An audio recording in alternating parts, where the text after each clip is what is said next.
Hello and welcome to the Velveteen Lounge. Hello. Sometimes it takes a little longer to get this thing, you know, sort of going, you know what I mean? We were sweating that one out because it was saying our internet wasn't working, so... Oh. Obviously it is. Here we are. I hope you're seeing us on both places. Hello! Yay! All right, I got to find our broadcast. I saw us one place, so... There we are. Okay. There we are. Let's get rid of that. Okay. Hi. Hey there. Looks a little bright. Anything we can adjust No, that down because if we do it any other way, it's worse. So okay. So I tried. All right. Yep. So let me find us. Got to be there somewhere, right? Okay. No, we're here. We're here. We're here. We're here. So hello to you, Facebookers. That sounded like something else. Facebookers.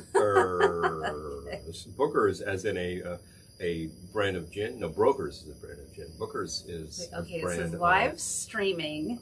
Rye and bourbon. There we go. I can't tell if anyone's watching. Oh wait. Oh shoot. You know why? Because it says unlisted. Oh crap. Uh-oh. Hold on. Let's redo that. All the details that you have to do simultaneously, folks. It's amazing this happens every week, no matter how you go. But what this is, the simple fact is, we're back at the Tiki Room. Okay, Some of you folks over there on the public Facebook are probably able to see. Getting YouTube up in just a moment. Last week's YouTube fail, I'm not even going to mention. Oh wait, I just did. But you know what? It'll be better today. It should work just fine. Because we actually set a... I think I fixed it. And achieved. Let me get that out of the way. This is a very narrow table over here. All right. Now, let's see. Now how much would you pay? There we are. Oh my God. Oh my God. Pretty if it could happen, right? It worked. Every once in a while. Okay, it's 8:05, but we never did get it to work last week, so woohoo. Gonna call that a hashtag success, so to speak. Okay, don't close any of these tabs. Hi, Julie. Not touching it. And hi, Lisa. Hello. I think we got it straightened out on YouTube, by the way. And hello, Sylvia. Good to see you. Hey. Oh, from Riverbend Hospital. I hope you're okay. Yeah. I hope you just work there and are okay. Okay. Oh, good, Lisa. I hope you found it. We had made, anyway, it's a long story. We won't bore you. But, no boring stories. Hi, Laura. Good to see you. We're here for fun. Obviously, we're in the Tiki Room. Hello. Yeah, okay. Whew. Got that to work. Yeah, I don't want to... Hi, Eric, and hi, Errol. Good to see both of you. Yes, this is so much better than last week already. Where we didn't get it to work at all. Okay. Yeah, the only problem is I have to look down to see your comments, but we thought we'd try a new backdrop this week, so hopefully we'll like it. We've already had one disaster. I spilled an entire container of lime juice. Oh, but, yeah. That happens on a hi, Abra. Good to see you. Very narrow table over here, not enough space, you know, just trying to get everything together and take pics and all that. Sometimes that happens. You clean it up and go on. This is what happens. It is kind of a miracle. We just we finally had a minute to sit down and figure it out. So. Oh, brother. Oh, brother. Oh, wait, this is the wrong one. Okay. Trying to find this on here, too. There we are. No boring stories. No Paul, does that mean no technical talk? You know, that all depends. That all depends. Sorry to be looking down here, but I just wanted to catch some comments myself because. Okay, good. Get caught up. All right. Oh, hi, Mom. Good to see you. Hello. Hey. It is and should be relaxing in this room. This room, of course, we've said this a few times in the past. Turn the light down a little bit. You want to try that? Tilt it or turn it? Just turn it down. Just turn it down. That might make it a little less obnoxious. There we go. I thought just a little less glare on the face would be okay. Yeah, that's better. Yeah. I think that's better. Yeah, when I get closer to it, I'm kind of ghostly, but at this distance, I think it's all right. All right. Yeah, I think Actually, that's better. Slightly subdued lighting, like you'd expect out of a Tiki Room, right? Just saying. All right. But I'd get that to go. Oh, hi, Alan and Elizabeth. Good to see you. Yay. Yeah, I have to get used to leaning in like this, but That's all right. We decided to go for a slightly different setup. We're usually behind the bar, which is to my left. You can orient yourself by thinking, where are they now, right?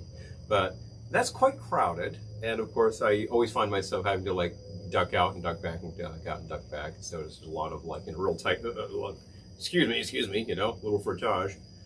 But here, I thought we'd have plenty of room and we could display the big mug. Oh, Julie, thank you. Julie says, the fun. Ambient cricket sounds. Oh, isn't that kind of I'm just happy it's ambient cricket sounds because up until about 15 minutes ago, it was ambient leaf blower and lawnmower sounds. Leaf blower, weed whacker, lawnmower. Hi, Fred.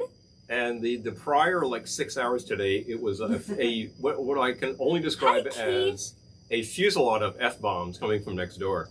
Because the guys that are still working on the house, and it's just like this, bleep that. Oh my gosh! Jeez, gentlemen. The guy if working. I can call you that. Okay, well, there's a whole crew of, I call them the merry idiots working next door. Merry men of some kind. But there's one guy in particular who can't say a sentence without dropping like F-bomb. 5 F-bombs. Yep, dropping an F-bomb or 2 or 3. And I'm not a goody two shoes, I don't mind a little cussing here and there. Salty language. I saw someone once described it as like paprika. A little bit here and there can add dash to your vocabulary. Fantastic flavor. But this guy, but 5 times in a sentence. But a cup worth ruins a goulash. Loses all meaning. So yes, it's just anyway. pointless. Hi, Kalaka Absolutely boy. Pointless. Hey there. Yay. Oh, milk tea, yum. I'm just taking a look at milk what tea. I'm doing. Yeah. So it looks like I'm messing with the and hi, this Bill. business over here. You will see in a moment what's going on. So there'll be a few motorcycles, I'm sure. Well, we are semi-outdoors here.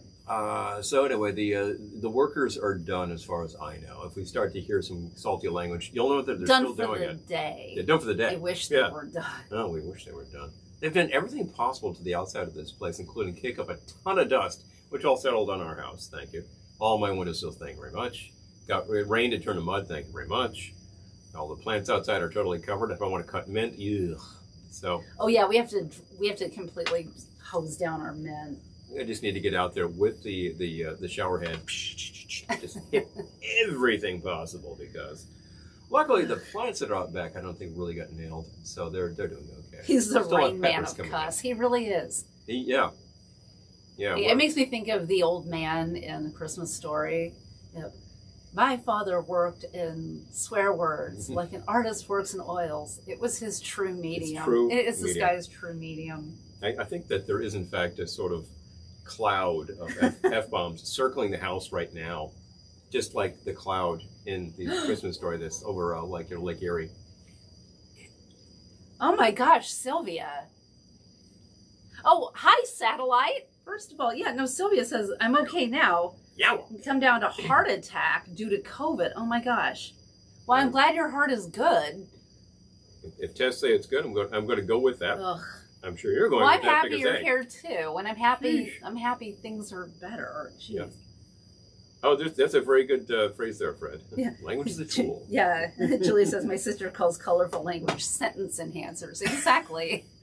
Well, there's a simple fact that wherever you go in the country, you'll hear certain things, and it doesn't matter whether the area considers itself to be very genteel. Oh, people just let it fly. If I'm out there working, I will certainly do so. There's a time and place for everything. You won't really hear that on our broadcast. Oh, I dropped an F-bomb. That's what it's not. When that's I not what we're here for. Spilled an entire container of lime juice. Trust me. Something about this size over here. Yeah, that was pretty full. That will definitely get that going. And I'll tell you, the glass has never been cleaner. A little acid that'll help. I think I forget my water. Oh, Bill says we have workers almost daily. The walnut orchard. Well, yeah, sure. Hi, Elizabeth. Good to see you. Aaron says, I always thought people say the F word when things go wrong because that's how we got here to experience the crap in the first place. That's good. So true. That's good. Make a little room on the table. Okay, so I think it's time for a lovely libation. I think it's well past time. Well past time. Now, are we going to do this one first? Yeah, sure. Or do you want to do... Let's do both. Okay. Yeah. So we thought it's been a while since we've done a bowl drink. So what do you know? And our table is too low for you to see the actual bowl. So I will raise it up and show you. It's a scorpion. Lovely co-host. Bowl with actual, well, not actual, but show them what they want, Vanna. Scorpions on it. Actual scorpions. And the scorpions have like a little hole right in the tail there, where you would normally have your little dagger. And you're supposed to put a pick there, and you spear a cherry on that pick. Yep. Now, I could do that, or we could just drink the bowl. So I'm thinking like right now. Well. What? Yeah, you think I should go? Well, we've got picks right here. Oh, okay. Well, we have umbrellas right there. I can get picks. Well, umbrella what the heck? You know, I put it to a vote, but I know what you're going to say. You're going to say, get the cherries. Cherries. So, get cherries. The cherries. Careful. I see it. I got it. There we go. All right. So I'm going to ice you up. I'm not going to make that mistake again. I'm just saying. So, I'm just watching out for it. We will be doing a scorpion bowl because scorpion bowl. And the recipe I'm using is from Frankie's Tiki Room from their book. Well, Frankie's will serve you a scorpion that will sting, so watch out. They're very fond of 151. Oh, you doubled this, right? I did double this. Oh, I was going to say, what? Looking at the... Oh, my. Yeah. Okay. Oh, my. You know what I did not bring was the orgeat. Did you? It's right there. Okay, so that's easy. When you get up, if you get the orgeat, if I'm getting cherries anyway, we're going to do that. I'll remove our little friend, the pink elephant. Could you roll the... Roll. That over here. I'd be glad to. We can do that. Thank you. With simplicity. Got a whole bunch of goodness. So I brought a cart this week. So you can't see it, but all of our stuff, you can hear it rattle. Rattle.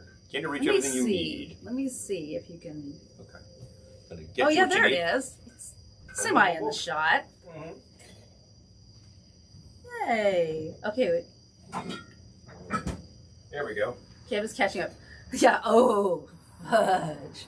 I didn't say fudge. Where's the orgeat? It's right there. All right, so I need 1, 2, 3.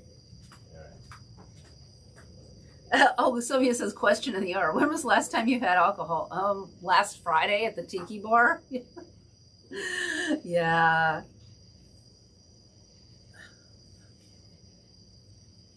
Oh, Opera, yeah, the trailer park in New York is really fun. I recommend it. It's very, very kitschy. It's a good place to go get kitschy drinks and soak in the atmosphere. It's catching up. Oh my gosh, Elizabeth says I broke my toe this morning. Oh my gosh.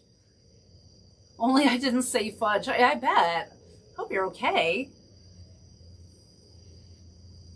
Oh my gosh, how Starbucks has Halloween custom drink suggestions yesterday already. Oh my gosh. Okay, I say wait until September anyway, which is tomorrow, but the F-word droppers. People experience terrible things that happen to them and just go on. I admire them, that they can laugh. I adore even more. Oh boy, scorpions, do they bite? Every once in a while we see scorpions. I saw one in Mexico. That was creepy. Oh. Okay, so, caught up. Oh, hi Gettysburg, ma'am. Good to see you. Laura thought the crickets were our AC. Okay, all right, so now that I can almost reach the ingredients for the scorpion bowl that we will be doing using Frankie's recipe, it calls for, I'm doubling the recipe. So I'm going to use 3 ounces of light rum. And I'm going to use this measuring. I gotta find the ounces though. Got it. Okay. 3 ounces of light rum.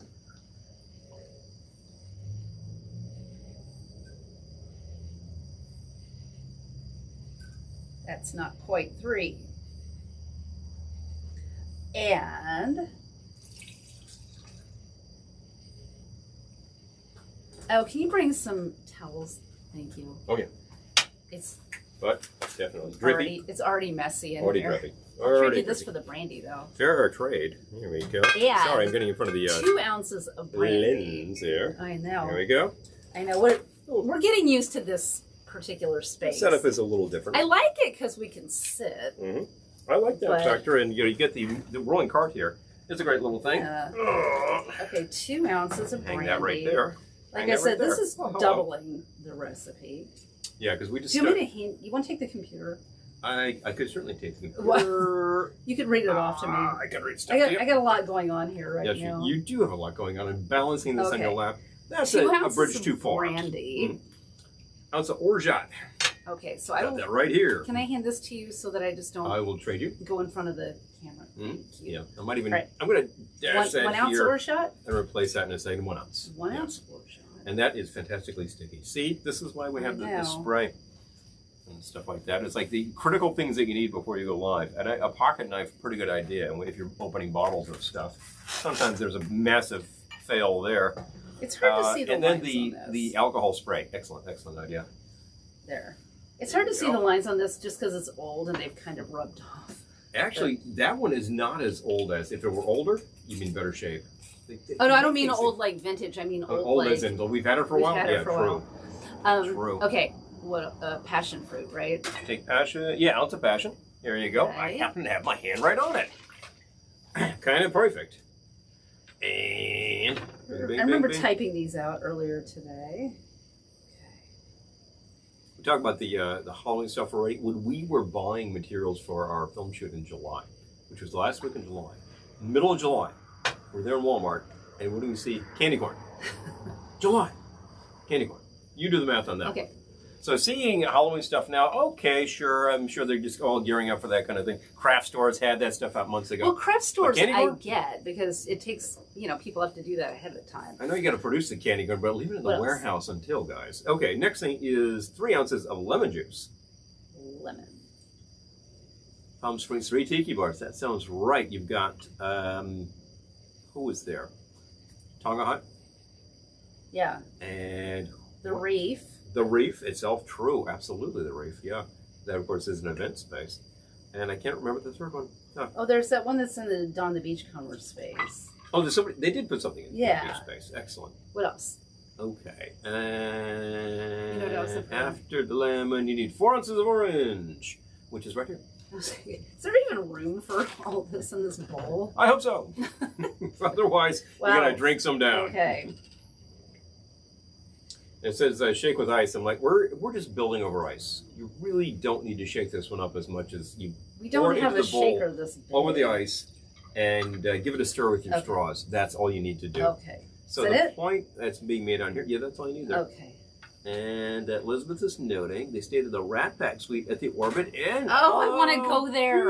I'm so jealous. Had our new Velveteen Lounge bar towels for the cocktail setup. Yay! Oh, that's awesome. So clearly our cocktail setup was better than it would have been. There you go. Yay, thank you. That's so kind of awesome. Oh. And I love hearing that. In Palm Springs, the Bootlegger. Amazing craft cocktails. Oh, yeah. We haven't been, but I want to. The Drunken Fist served in an Asian to-go container. Ah! Oh, jeez. like one of those food containers. Oh, yeah, awesome. I love those. We have a question. Is Facebook glitchy for anyone? Well, hard for me to tell. And anybody else want to chime in? That's good. Facebook is good in New Hampshire, so that's good. Gettysburg's loving your hair down. Oh, thank you. There we go. Thank you. It's usually way too hot out here for that, but thankfully, it's not that hot now. Yep. Okay, so we get some good reports on the FB. Cherries. Oh, you already speared them. Yes, I did. Just gonna put. What in the world's happening here? Don't do that. I hate when these things don't cooperate. We're going to have to pick this up, which is going to be dangerous because we know what happened when I picked up the ice bucket earlier. Well, that's okay. the kicker. But you got this guy going on, and I got you for Mount Cherry. Okay. There we go. All right. Now these cherries might be a little unsteady, and they might be perfect. All right. Well, we should probably pick it up before we put the straws in it. Yeah. You know what? I'm going to actually do this. I'm going to take the end off of this bowl was made by Thor. Yes. So, for those of you who keep track of tiki mugs and such. If you actually manage to acquire this bowl, I'd say take the ends off of these toothpicks and they'll stay a lot better. All right. So, where should I pick this up? I feel as though... Okay. Right. Carefully. Okay. Here is bowl. La. Okay. The only thing we lack is flame. Okay. Straws. Right. Straws we got. And stir. Straws and stir. Straws and stir. Straws and stir. There we go. So we got good response on Facebook for most people in here. If it is not good for you, might be your connection. Kind of hard to say what to do about that. Anyway, so back to the old scorpion. It's really good. Oh, it's a classic. We haven't done a bowl drink in a while. It's a real tiki room thing to do, of course.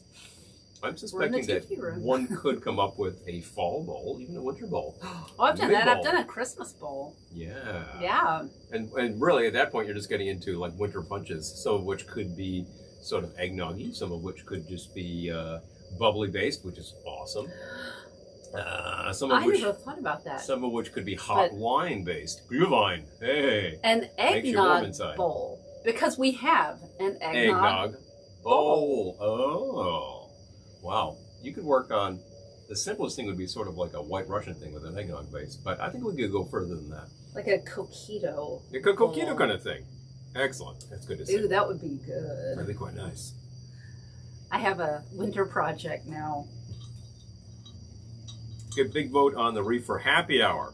Best happy hour. Oh! Sunday brunch burger. We got to get back to Palm Springs. It's been too long. Slave for a fried egg. That sounds like a Loco Moco kind of thing. Yeah. And we have like a so-so on the Tonga Hut.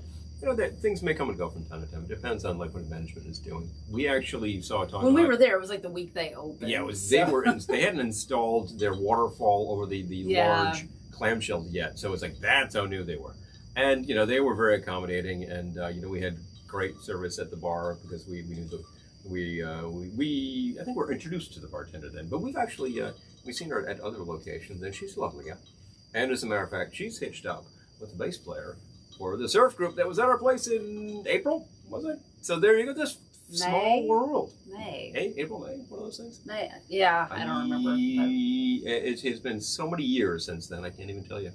So, it'll be fun. It's been so many years since May. The only problem is, like, I'm afraid to put my straw down because it's just going to fall out. Hold on to your straw. All right. We're just going to have to hold on to your straw, that's all. All right, I guess I just have to hold on to you just got to hold on to straw. One thing about these bowls, sometimes they have like sort of a circular thing right here by the scorpion, which would lodge your straw properly. That's a good thing. Well, I wouldn't ordinarily use a straw quite this long, but it's better for this camera height, so. Yeah. It is excellent for this purpose, and I can just lean right in and take care of that, and that's fine. We're going to say hi to Daniel. Hello! Hello! Good to see you. Saw you at the old Alana, of course, you know, with your usual gang of, what is the term I'm looking for? Intoxicators? No, that's a band. The Enablers. Yeah, Enablers. Yeah. Yes. Either one will do for this group, of course. Absolutely. And we have a big vote for September tomorrow. I'm good with, like, the temperatures getting down a little bit because when the blasting heat, if you're trying to do lawn work, has been like, whoa. And the simple fact has been so dry that I literally haven't mowed from probably the middle of May or maybe the first week of June until about a few days ago. Like I finally actually mowed. Yeah, because our yard's dead. It was getting enough rain in the back that it was getting pretty shaggy. I said, I have to take care of this. And underneath the plants, which we water, like the grass is going crazy. So I said, well, I have to take everything out of here, out of the cage, and like chop it all down. So we took care of that. And we have a cage back there because we have groundhogs. So if you know anybody who is the groundhogs are not in the cage. The plants are in the cage. The groundhogs are not in the cage. The plants are in the cage. To be very clear. Because the groundhogs are out of the cage. To be very clear. If the groundhogs were in a cage, I'd take them away from here and say bye. You know, that's it. I would leave that to the professionals. Yes, I would. So there we go. And we have a big thumbs down for pumpkin spice from Fred. You know, the thing about this time of year is that everything becomes pumpkin spice, and then you're like, does everything need to become pumpkin spice? And then after a while you think, does anything need to become pumpkin spice? We still have one can of pumpkin spice Spam. We might be tempted to like whip that out on a future broadcast, like within a matter of weeks. That should be done because I'm sure this is getting near to its freshness date. And obviously the refreshing state on these things is years, but I think we've had it for like a year and a half, so it's probably maybe more. I was looking for new recipes today, and I found one that said it was perfect for fall, and I was like, you know, talk to me in a couple of weeks. Seems too soon for that one. It was like a pumpkin caramelized onions thingy, which sounds delicious, but I'm not ready for it yet. And we have a vote here that says from Hopper, pumpkin spice is nutmeg. Exactly. In most cases, it's a one-note thing with these things, and if it's a candy kind of thing, it's way too sweet. And they had just like that one thing of that artificial nutmeg flavor, and you're like, you know, if you're lucky, you get a little cinnamon in there. Mm-hmm. I mean, there is that 3-spice mixture that you can buy that simply says pumpkin pie spice. You know, I think it's nutmeg, cinnamon, ginger, probably, maybe variation on those things, but always nutmeg, maybe allspice. And honestly, nutmeg is. We were just talking earlier. A little is good. A lot, nutmeg, man. A couple of grates on top of your, you know, your sangaree, and that's one thing. But if you put a whole nut in there, if you're just grate, it's like it would completely kill it. It's like all of the anise liqueurs. A couple of dashes can punch up a lot of drinks. That's an old Don Beach trick. But if you were to put like an ounce in, it's like that's all you're tasting. It's just it's a good and plenty. It's like that's it. Yeah, and you know a lot of people just don't care for licorice that much, so this is a real problem. I'm one of them. A lot. I happen to like the flavor. I always liked licorice as a kid. I can still stand it, but in a drink, I'm not going to reach for an ouzo, for instance. That's not my bag. And there's all sorts of it out there. Big tradition. There's like all the ouzo raki, all these drinks that are anise based. Huge numbers of them out there. Galliano has an anise like hit to it. And honestly, I'm not getting much else in the Galliano. So I think again, it just starts to overpower stuff. You know. Are you checking both platforms? I am indeed. Okay, good. And you know, and Mam is saying September can fly, so we can reach October. September will fly. Oh yeah. And here we are in the flight pattern. We're circling it. Yeah. Oh yeah, that's pretty funny. You know, we preference. Gonna tell me. Preference from Errol for farming over ranching. You don't get a call from the neighbors because your corn is in their garden. Oh, yeah, way too true. The only thing that might be in their garden is your zucchini, which tends to start trailing all over the place, or your cucumbers. Yeah, these vinous things go crazy, and power to them. You know, we don't have any vinous things because we have like larger mammals that like to come by and eat everything, and I think they chow down on our neighbor's leaves that were poking through the cage. Well, we do have something that I need to weed over there. I was doing so good. The side of our house looked so good, and then, I was doing well, and it looked good. Yep. Yes, I took English, but then we got busy with the film and yada yada yada, and now it's weedy. So. Yeah. Well, but this weekend I will be taking care of it. I was out there with the weed whacker, taking care of the really shaggy stuff and saying, I'm going to make a nice even line. Viney stuff that comes up and like it just wraps itself around the mums. Oh, on the side? Yeah. Yeah. I don't know what that stuff is. Pretty invasive. That is invasive. Like you really want to, if you could throw something in the soil, that would take care of it. But then again, I don't really have any great need for chemicals in my plants. The mums can probably take it. Oh, Eric's noting, neighbors would share results of the garden. Oh, peppers, tomatoes. Yeah. Well, tomatoes are very productive, and our peppers are very productive, and I'm glad to share them. And our neighbors use them all the time. They actually planted cilantro, and just was speaking to her recently. She said that they're out of it because they use it all. Yeah. I'm like, I guess you need to plant 10 plants next year because clearly you use a lot of this stuff. I know. You use it, get more. I think we should have more of each individual pepper plant. We should probably have 2 of each because, you know, they get productive. Okay. And, you know, we use them. We do use them. We normally use them inside omelets, but I just threw a couple on the grill today because we had some burgers, and that worked just great. You'll be happy to know one of the recipes I'll be trying involves a lot of basil. Basil? Because we have a lot of basil. We have a lot of basil. I made pesto the other day. You made the pesto. But it's very good. Yeah, but we still have some. So we're going to be throwing that on this, that, and the other. I threw some into an omelet. That was pretty awesome. Oh, thank you, Satellite. Yeah, we're just, it's... I can't see the comments. Oh, I'm actually like checking this out. Laura likes Galliano. Yeah. There are good ways that you can do such things. Hi to Amy. Hi. No. Relax. It's always a bit of like run to get this thing going. But once it is, we're here for the duration. There you go. I'm just so happy that we got it going on YouTube this week. Yeah, you know, everything it changes every week, doesn't it? But we tested it out earlier. You tried the sequence, and you're like, wait a minute, do this, try it, and that's what's it. So you figured, and you know, and it worked. I'm just going to say, well, it works because I think we did something correct. Next week, who knows? All bets off. No, it'll work because it won't. I don't think it's going to change. Good. I think it's just there are so many steps. Yeah. Like a lot of steps. So whatever. Yeah. Whatever. I think I found the shortcut. Maybe we found all the steps, and there you go.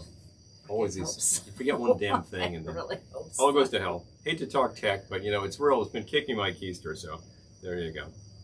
We have a question from somebody named Linda. Oh, here we go. What's new with Ellen? Oh, well, actually today I was importing some audio. Audio gets recorded separately from the video because the video comes through a fantastically expensive camera. And I was telling her this the other day. Manufacturers can't possibly put in a good sound system. This I don't get. That's kind of like staying at a 4-star hotel where it's like, we don't give you anything for free. She's asking about our film, our short film that we shot. And what I've learned is the more expensive the camera, the less it records audio. Yeah. So our director of photography had this $55,000 camera that doesn't record. I mean, it records audio, but it sounds horrible. So you have to record audio separately. Here's the kicker. That's what we've been doing. I think I gotta wonder if that's a bit underrated. It wasn't sounding good because he's got a microphone on top of the camera, so his voice sounded just great. But it's not going to sound any good on you because you're over here. Right. But hey, I'm standing there on an Apple box. That's why there's a boom pole. With a boom pole, with a mic on you. To my recorder, I'm like, why couldn't I just plug into his machine? So I got to wonder about these things. The kicker is that it's the same with these days with the sort of like semi-professional stuff because what people started doing was using DSLRs. Digital SLR. You gotta get in on this bowl because I'm just drinking it all. Oh, I'm definitely having some of that. Okay. Oh yeah, I'm gonna get my share. No worries. So the DSLR actually, the great thing about that is it's a camera body. And if you have a really huge sensor, that's a great idea. And then you can interchange the lenses, and you can usually use a lot of still lenses. So you might have a lot of variety there if you're using a Canon, Sony, Panasonic, and you've got like a lot of things you can do with it. And those are the ones in particular where you can get fantastic video, great depth of field and all that, excellent exposure, but the sound system is for nothing. So you got to get a separate device that records sound. Then you have to synchronize the sound. And I think, what is this? Now we're just back to classic Hollywood. Big sound recorder, big film camera. They don't really communicate. It's like singing in the rain. That's why you need a clapper's light. Boom. So, but I was actually synchronizing some audio today without the clapper because I knew which take it was, and I said, oh, here it is. And I just kind of line them up and bang, sounds great. It's really nice when like you can line that up because otherwise it's just a bunch of scratch audio and it's like, eh. But I started doing the long task of identifying what's what with the audio, and then I'll just be able to import what we need and then trim the length. Away we go. And then you start to think about sound effects and music. So, like the long editing process, and you know, yay! But it's coming along. We already have a rough cut, and it looks like a movie, you know. And it really, it's like you know, we want to tighten this up, we want to lengthen that. What else can we do here? Those kind of questions. But you put it together. You did all of that. So, and you identified all the stuff, and you put all there. So, like we're like totally solid to do the next bits. Yeah, good stuff. Anyway, a little film talk for you. It's been film talk. It's been film talk. Next week on Film Talk, I could have voted for Pesto from Abra. Yeah, it's so good. And you know, there's literally no way to do that with dried stuff. You need a big bunch of actual basil. You know, grow it in your garden or just buy it at the market. The first time we ever did this was like, I think we were in Queens. I go to the market, I buy it. It's all gritty. I had to wash the hell out of it. But then, you know, you put it all together, grind it up, and you're like, that was pretty easy and it's fantastic. You know, simple and good. Yeah. Simple and good. Lemon basil pesto. Oh. Oh yeah. Have we had that? I don't know that we have.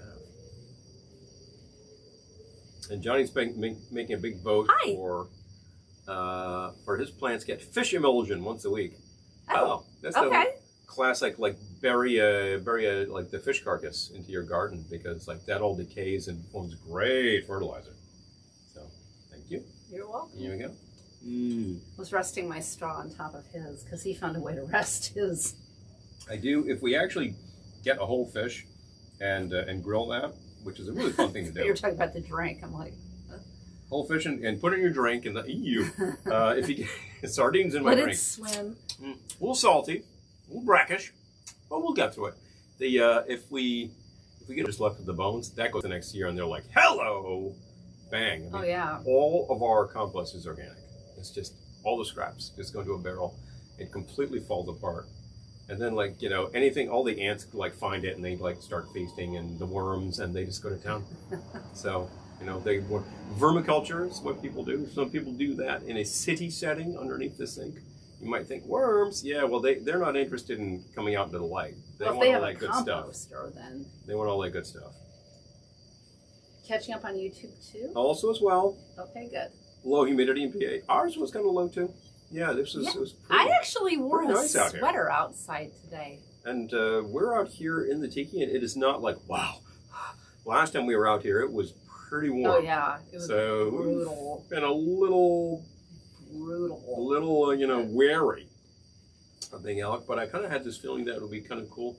A nice breeze coming through the windows today. So it's a great thing. So, yeah, so it's actually pretty similar. I bet, like, we're within 5 or 10 degrees of each other. Weeds in the lawn with Abra. Oh. East Central New York's getting the same, yeah. Our yard has so many different varieties of things growing up through it. It's a good thing we don't have a homeowners association because they'd be on our tuchus. They would be. In a minute say, you need to do this, you need to do this kind of grass. That's insane. Or we were watching that Penn and Teller show on Showtime, and you know where they talk about all these issues, I guess, whatever. But one of them was lawns and how these homeowners associations insist that you have this one particular kind of grass species of grass. Yeah. And which is not native to Florida. Yeah, it's not native to Florida, and it's not native to Florida, so these people have to just constantly be on do all this work for something that's not even local. It's like, forget that. Yeah. Find me a plant that grows locally, and the grass that grows to about 2 inches and stops. There is such a thing in the world. Crazy. And there was this one old man who actually got arrested because of his lawn. It was crazy. It was so awful. It was so awful. It was so crazy awful. Ass story. Broken humidity today in New London. Whoopee! Hi, Doug. Yay! Hi. Definitely. Amy is noting that there's a Pawtucket Film Festival. Oh! Pawtucket all right. Film Fest. Hello. Pawtucket. Hello. Hello to Jamie. Carolina. Hi. Oh, Carolina. Hello. Here we go. We had 104 in Boise. Woo, baby. Oh, my gosh. Yowza. Well, I guess we've had this very similar within the past month, honestly. And if you're getting it, ow. Watch out there. Man. Make one of these. You'll feel better. I feel better. Yowza, yowza, yowza, yowza. Can't stand them. Yeah. That's a response to the singing in the rain. Can't stand them. And I can't stand them.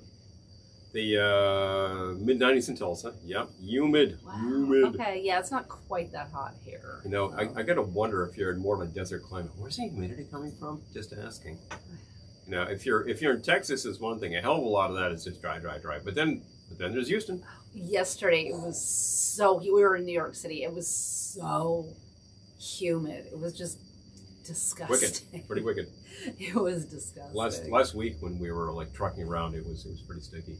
Mm-hmm. We went in. Did you tell people last week what we were going to be doing the following day? I did because our theme was New York. Yep. Remember? Yeah. Oh, that's true. That's true. Yeah. So we actually did have a successful trip. Boy, did we hit a lot of places. Did a lot of walking. End of the day, I get back to the hotel, out like a light. So clearly that was good. And we saw a really good show at, of all places, the Garden, Madison Square Garden. Seriously, this was Duran Duran, and I had thought for years, as I'm not going to bother seeing these guys, but we've been listening to a lot of this stuff lately, and I'm like, yeah, okay, I'd see them, and they put on a great show. They were on stage for like 2 hours. Oh yeah. I was like, wow, that's pretty good. And they're opening act for Chic. It's like don't think you can get a better opener than Chic. You know that they were just like hot funk for an hour. Just great. Just amazing, you know. Mr. Nile Rodgers, man, whoa! I think he wrote every other song in the '80s, and he did a big medley of that stuff. Boom, boom. Hello to Peter. Hi. Yep. Here we go. So Laura's getting 91, but hubby is in Wisconsin at 56. Oh boy! We're all over the place in the country right now. Yowza, yowza, yowza. Oh, and Fred's got a big thumbs down for HOAs. Yeah, I've never lived in one, but I can imagine. Not interested in such a thing. I suppose there is a context where it's like it's great because that we take care of this, we take care of that. Yeah. But I think if you're gonna belong to one of those damn things, get on the board. So then you actually have a say in such things, you know. Ha! HOAs are like having a bunch of Karens look over your shoulders and in your business. No. Let's see. A drink called, Laura's noting, a drink called cut grass martini made with bison grass vodka. We've heard of bison grass vodka. Yeah. Haven't tried it, but I would. Barbecue from the joint across from MSG, we did not. And I think I've heard of that joint, as a matter of fact. I think that's barbecue and they have like 100 beers or something. Unless I'm thinking of something else. I think I saw this as a review in the Times Food section like 10 years ago, so I don't know. Maybe I'm talking out the side of my head. But what the hell did we do? No, we didn't, because we actually went to a steakhouse. Classic steakhouse. That is just literally walking distance from. And we just filled up on a lot of grilled product, and it was awesome. And like all the drinks were fantastic. We actually got there early and nope, no space for you yet. So we'll just hang at the bar and have a few French 75s. Yeah, that was pretty awesome. It was a good day. That was a really, really good day. It was a good day. The place is Keen's. We've sung their praises many times. This is the only place I can think of in the country right now where you get a good cut of mutton. And that's exactly what we did. And I recommend it. It's a good thing. And if you don't eat meats, then there's not a lot for you there. But go to the bar, have a drink. It's a good thing. I was going to say, even the cream spinach is just full of butter. Yeah, there's a lot of cream in that cream. Yeah. Yeah, funny stuff. Hi to Michael. I think I missed you just a minute ago, but there we go. And Lisa's talking about peppers, tomatoes, blackberry, squash, watermelon, cantaloupe, potatoes, okra. Oh my gosh! Wow. Potatoes, okra, cabbage. Oh wow, man! Nice. Apples. Oh, cucumbers, actually. There we go. Oh yeah. Blackberries. Blackberries are kind of fun, and it's the kind of thing that I've seen grow sort of wild and they're really tiny. We actually had raspberries on the side of the house, which were, I think, fugitives from our neighbor on that side when there was a lot of stuff growing. And they grew wild, and they were taking care of themselves. And I said, oh. So one day I tried one. It was hard as a rock, and it was like all tart. And I was like, okay, not much happening there. That's why things get domesticated. 450 feet of blackberries. Oh, cobbler. Wow. Cobbler and wine. I'd have a little wine with my cobbler. Yum. That's what I'm saying. Yummy. Yeah. So Eric's talking about digital with audio syncing. Well, yeah, it was. I remember I did it back in the day with analog sources, and when you did it with film, you shot 16 millimeter. You recorded onto a sound recorder, and then you had to pop that onto something called full coat. That looks like a piece of film that's all audio tape. So you can sync it up because it all has sprockets. And you would just synchronize once with the clapper, and then away you went, and then cut. But you'd have to be cut here, tape everything together, and away you go. Oh, right. End of the day, you get something together, it looks really great. You hand it to somebody called a negative cutter, who takes your actual negative, matches up the numbers, and goes snip, snip, snip, and makes an exact duplicate of what you did. You could do it yourself, but you were always advised to hire a negative cutter. Always worth the money. That was the day. Today, you can synchronize it easily. And I do it manually. I've done that every time we needed to loop something, and I'm just like, well, you just match waveforms and listen carefully. No, it's done. It takes longer, but you can get the results. Not a big deal. Mulching hay and wood chips. Oh yeah. I actually generated some sawdust recently that was like not all full of varnish, which the last batch of sawdust was, and also probably led to paint, so that had to go in the trash. But the sawdust that I had was just like cedar, I think. And I said, oh, throw that in the compost. I threw some of it into a bag, and it's going into the fireplace, and that will probably torch nicely. Let's see. Wait a minute. Uh-oh. You lost track, didn't you? Oh, no. I'm doing just fine. I'm just checking things out. Here. Thank you.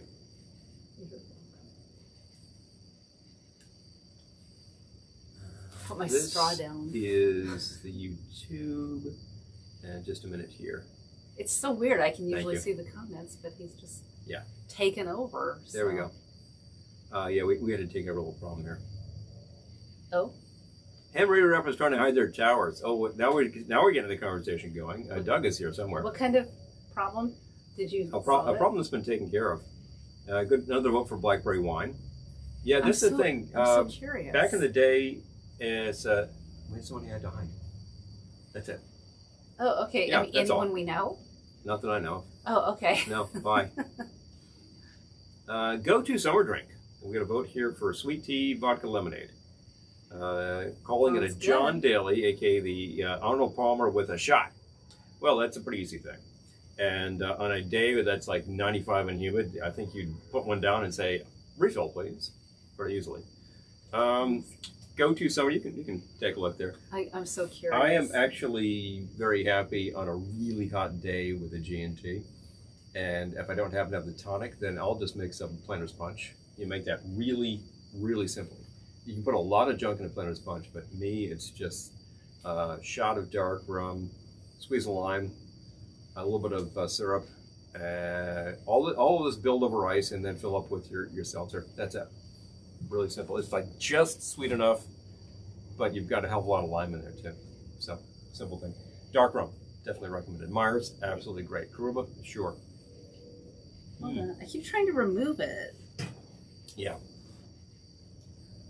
But now, obviously, like this forum is here for certain conversations and not for others. So if you saw some comments there that you thought, what? Yeah, I just didn't get to it in time, but we did. The rest of it is all about like, how do you handle a really hot day? Now, on a really cool evening, you're probably still pretty happy with the Planters Punch. I'm trying to remove the comment, and it's not removing it. Oh, shucks. You're probably still pretty happy. I apologize. With a Planters Punch, but another good thing is like the large and in charge margarita. It's a sour. It's a classic sour. You make it well, it's good. You really don't have to reach for that neon green bottle.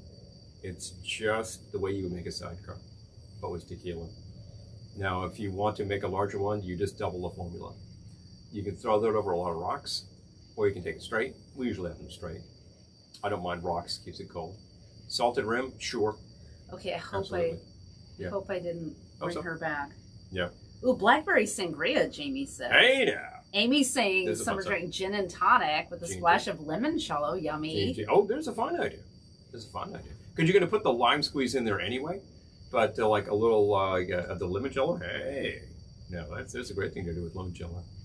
We made limoncello a while back. We have a lot of it, and we don't use a lot of it, but that's a really good idea. We have a large bottle of green chartreuse. We don't happen to like it that much. It's not cheap. There's one drink that I wanted to make a long time ago. Finally broke down, got a bottle of this stuff, made the drink. I'm like, this drink is kind of half good. And now I have a lot of chartreuse. What the hell am I going to do with this? Found a tropical type of a drink. It wasn't advertising itself as tropical. That involved like maybe a quarter ounce, maybe a half ounce of chartreuse. Said, all right, fine, I'll try it. And she thought it was okay. No, that's your big surprise. Yeah, I'm sorry. I'm just trying to make sure this person is still hidden. Yeah. Yeah, no, take care of it. I'm rambling with the folks here. We're talking about summer drinks and other sorts of things. Sangria, of course, is an obvious classic. You make this yourself. You don't need to buy a bottle of sangria. You need to buy a bottle of cheap red wine. You throw a bunch of fruit in it. You can put a little cognac in it if you like, or just brandy. Vino time, Bill says. You can put sugar, but you really don't need to. Just the fruit juice. That's all you need. You know, orange juice, lemon juice, and there you go. It's just you're just sort of you're doctoring the wine. Oh, Eric Classic. says this summer. Did you already see this one? There was sweet tea, an occasional Manhattan, and some cream soda. Well, that sounds like a big triumvirate right there. Sounds like summer. You're singing the praises to Linda with the cream soda. Not so much the Manhattan, but we've had a few Manhattans lately. Even when it was really hot, like a Manhattan, very refreshing. I don't like to sit in really in blasting heat with a classic like that because it just starts to warm up too fast. But if I'm in a little AC and it's it's actually feeling pretty good, even if it's not like keeping me Arctic blast cold. That Manhattan. Oh, Amy says sell the chartreuse on the black market. Is there a shortage? Because there's a shortage of everything else, right? I know that there was a shortage of the Hui Fong. Well, that sounds good, Jamie. Sriracha sauce, which may be over by now. No, I don't think. I think it's going to be in the fall. Oh wow. Okay. Okay, Amy says. Jamie says. Okay, we're talking about the blackberry sangria. Jamie says. Let me get it back. Easy peasy. Nice fruity red wine. Shot of blackberry syrup, little brandy, 7-Up, and some fruit. That sounds great. There you go. Simple. The lemon lime soda is pretty much exactly what you would do if you're putting in like lemon slices and some seltzer. So Fred says on our last tour in Italy, tour guide mumbled the limoncello. It's for the women. Just for the women. Is there an underground trade in chartreuse? I don't know. But if there is, they can have it. I'm trying to think if that formula called for yellow chartreuse. Now, yellow is a lower proof, and it's made a little differently. It was designed to be a little more tolerable, I think. And I'm thinking to myself, that costs about as much as the green. And I don't really see a very good reason to have both bottles around. Maybe somebody can illuminate me otherwise. I remember trying it years ago, and I thought it was like very herbal, very sort of cough syrup and interesting, because there are other things that are fairly herbal and sort of medicine, like Benedictine, which I like a lot. And of course, you need to have that for the Singapore sling, the old Singapore. And what else? There's a few other things that take Benedictine that you need to have it for. So it's good to have more than one drink, right? Other one being the Vukai is an excellent sort of thing. That's an up drink. Vukai. Our friend in New Orleans pronounces it so beautifully. Yeah, I can approach such tones. I don't speak the language. I speak a little, but I certainly can say votre santé because, hey, we'll toast you. Peter says, I just say, just chill some Côtes du Rhône. There you go. Daniel says, I have a couple of 50 milliliter bottles of green chartreuse and a 200 milliliter bottle of the yellow. Wow. Yeah, it's very herbal. Yeah. Someone was asking. It's very, very herbal. It is one of these classic formulae that is made by monks in... or at least was. I don't know if it still is. It is. It's still made by monks. Yeah. Oh my gosh, think that the formula is known to 3 monks. This is this kind of super secret sort of thing. Okay. I believe they're Carthusian monks, thus the chartreuse. But now's the time on Sprockets when we dance. Yeah. And you have... This is one of these things that has 46 herbs and spices, much more than KFC. 11 herbs and spices. And they just are like classic sort of things. And it's one of these things which was pretty definitely originally made as medicine. Now, you gave me a book for my birthday, which was all about the history of liquor as medicine, the history of medicine as liquor. And I'm starting to my way through that. And that's fascinating stuff. Back when, it's not just the fact that whiskey was considered medicinal back in the day. Lisa says we need another drink. We got to get busy drinking. Lisa says we need to make another drink. Sorry, I've been slow. I'm trying to catch up with some commentary here. That's okay. We're getting down to the bottom of this bowl. We're getting there. It's a tall one. It's very fruit juicy. A tall one. It's balanced.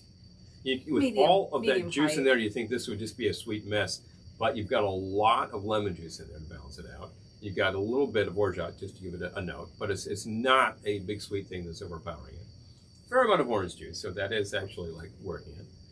That's a classic. The Scorpion is one of those things that you would get in Frankie's or you would get in Vic's. Down the Beachcomber back when there was such a thing. And you just have this become in a bowl with 4 straws and you enjoy it. And this thing is fun because it's got the cherries on the Scorpions. Just remember one of my most memorable bowls that I ever had was at Otto's Shrunken Head, of all places. And I forget, I'm sure they still have it, but it was blue and it was served on fire. And I remember there were paper umbrellas in it. I just remember one of the paper umbrellas caught on fire. The little umbrellas, I have a few on my head here, are highly inflammable. Yeah, they torch like crazy. We bear in mind, I actually usually, if we have them at parties, I save them up and I throw them in the fireplace outdoors because they make very good kindling. It's not like the thing is going to burn your house down, per se, because it's a tiny little umbrella. But be warned that if you get that near the flame, that it's going to torch. So, and will like strange chemical substances come out of the umbrella once it does torch? Yeah, probably. Oh. Yeah, probably. Amy says, I have the spirit of my people. Borovka. Borovka. Oh, there we go. Is that a honey base? Am I thinking of something else? I'm not thinking of the honey liqueur, which is a krupnik. That's like a very common thing in the Polish population. Drink. And we have, I'm drinking. We do have a bottle of that, and I've actually subbed for. Has he actually taken any drinks? Do you want to take a look at the playback on this? Or is it just all me? I lean in from time to time, and I take a big drink. I don't mind. I don't want to hear later. You drank the whole bowl. There you go. See? But. Oh, okay, good. So we do actually have a bottle of the Krupnik, and I will use that as a whole discussion of sprockets happening. Oh, boom, done. I use that as a sub for the honey mix from time to time, and that works pretty well. It has a very specific note to it. There's also a honey liqueur we have called Stabentun, which is Mexican. Oh, whiskey's medicinal as far as I'm concerned. My opinion on Errol whiskey... says, you mean whiskey's not medicinal? What am I going to tell my mother-in-law? Whoops! I will just go on record to simply say what I usually say. That if you're having a really nasty head cold, then my recommendation with that is my usual recommendation. You know, get your nutrition up, keep in shape. You know, a little exercise is not a bad idea. A lot of exercise is not a good idea. And eat well. Chicken soup, the heat itself will do good in that case. Thank you. Pardon me. Thank you.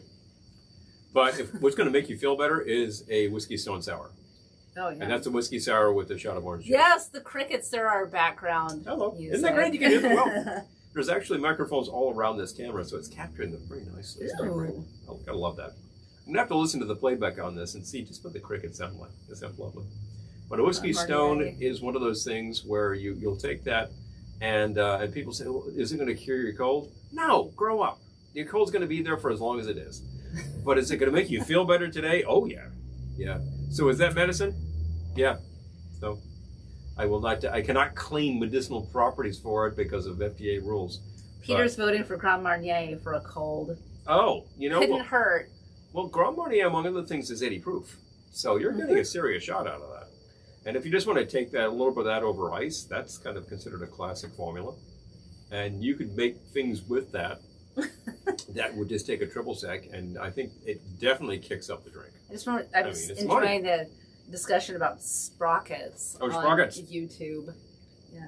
Sprockets. Now it's time on sprockets when we dance. It's always a classic. Oh, yes. I always remember the episode where they've got like the Germany's most disturbing home videos. Oh, yeah. And they're walking around. It's like, this man seems to be like doing something very ordinary, but we turn him over. Ants, ants, ants. It's, I remember I had a college friend who moved to what at the time was West Germany. And he lives there still with a rather large family. So clearly he found... Hi, Michelle. Clearly he found a nice gal, right? And so... I remember talking to him about, because he actually was able to subsequently see... Hi, Susan. Oh, hi. He was able to subsequently see the SNL sketch about sprockets. And he came back to the States, and I said, oh, yeah, you've seen that? And he says, oh, yeah, you know, the funny thing is, West German TV is exactly like that. It was like, that's hilarious. They nailed it. So, funny business. Jamie says the crickets are drowning out the cicadas in our trees here at the beach. Oh, stellar audio tonight. Yay! Wow. Hello.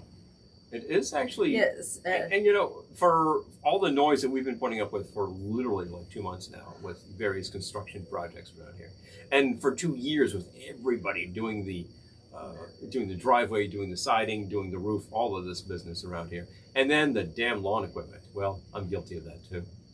Although we have an electric lawn. I was going to say, ours isn't as loud as theirs. Jeez Louise. I got tired of the damn gasoline mower, and I'm not turning back. Go electric. Michelle says, as long as you can taste the alcohol in a drink, that's what really matters. Amen. Bingo. And Susan says, honey and lemon and lavender vodka. Honeybee, healthy in Vermont. There you go. I love it. That sounds like that's a cousin. Sounds healthy to me. Cousin of the bee's knees right there. Definitely. Bee's knees itself just sounds like medicine. You know, a shot of honey and the lemon, and then, what is that? Does that have vodka to it or gin? I think it's gin. Yeah. Gin. Classic drink from the back in the day. I like a bee's knees. That's a fun thing. Two at the most. Yeah. Oh, Errol says, we have a picture of my son in all black in a Dieter pose. He looks like an 8-year-old Dieter. Well, one imagines that the young Dieter actually resembles rum the hot old toddy. Good one, Elizabeth. Hot toddy is a great thing. And there are a number of ways to make that, but at the end of the day, like hot water, a shot, a little bit of lemon, maybe a little bit of honey. It's cold medicine. There you go. It's designed to heat you up when you don't really have central heat, which is what people did not have in the 18th century when such a thing was devised. But of course, hot liquor, it is probably as old as liquor. So we can go back a few millennia for that sort of thing. Hot liquor. Hot liquor. Hot liquor is as old as liquor. I'm just thinking that nobody had central heat back in the day. So something to warm you up when it was cold outside. Yeah, you would need such things. But definitely. Because the liquor itself won't do it. Oh, Michael. Michael says, I forgot the most epic summer drink. Tom Collins. Oh. Good one. There you go. Tom Collins is as simple to make as a G&T and tends to be overlooked. Now, I like a G&T because the astringency is quite a good thing. And that works very well in concert. It manages to complement the gin like a few other things. And you put a little lemon in there and you've got that going on. Frankly, it's practically healthy. You realize I'm going to keep saying that. As long as you keep saying, I like a this, I like a that. Yeah, two at the most. Yeah. You know, you all know that little ditty by Dorothy Parker. You know the Dorothy Parker. We don't even need to say it. I'll say it. Okay. Please go to town. I like a martini. 2 at the most. 3, I'm under the table. 4, I'm under my host. Hello. Da-da-da-da-da-da.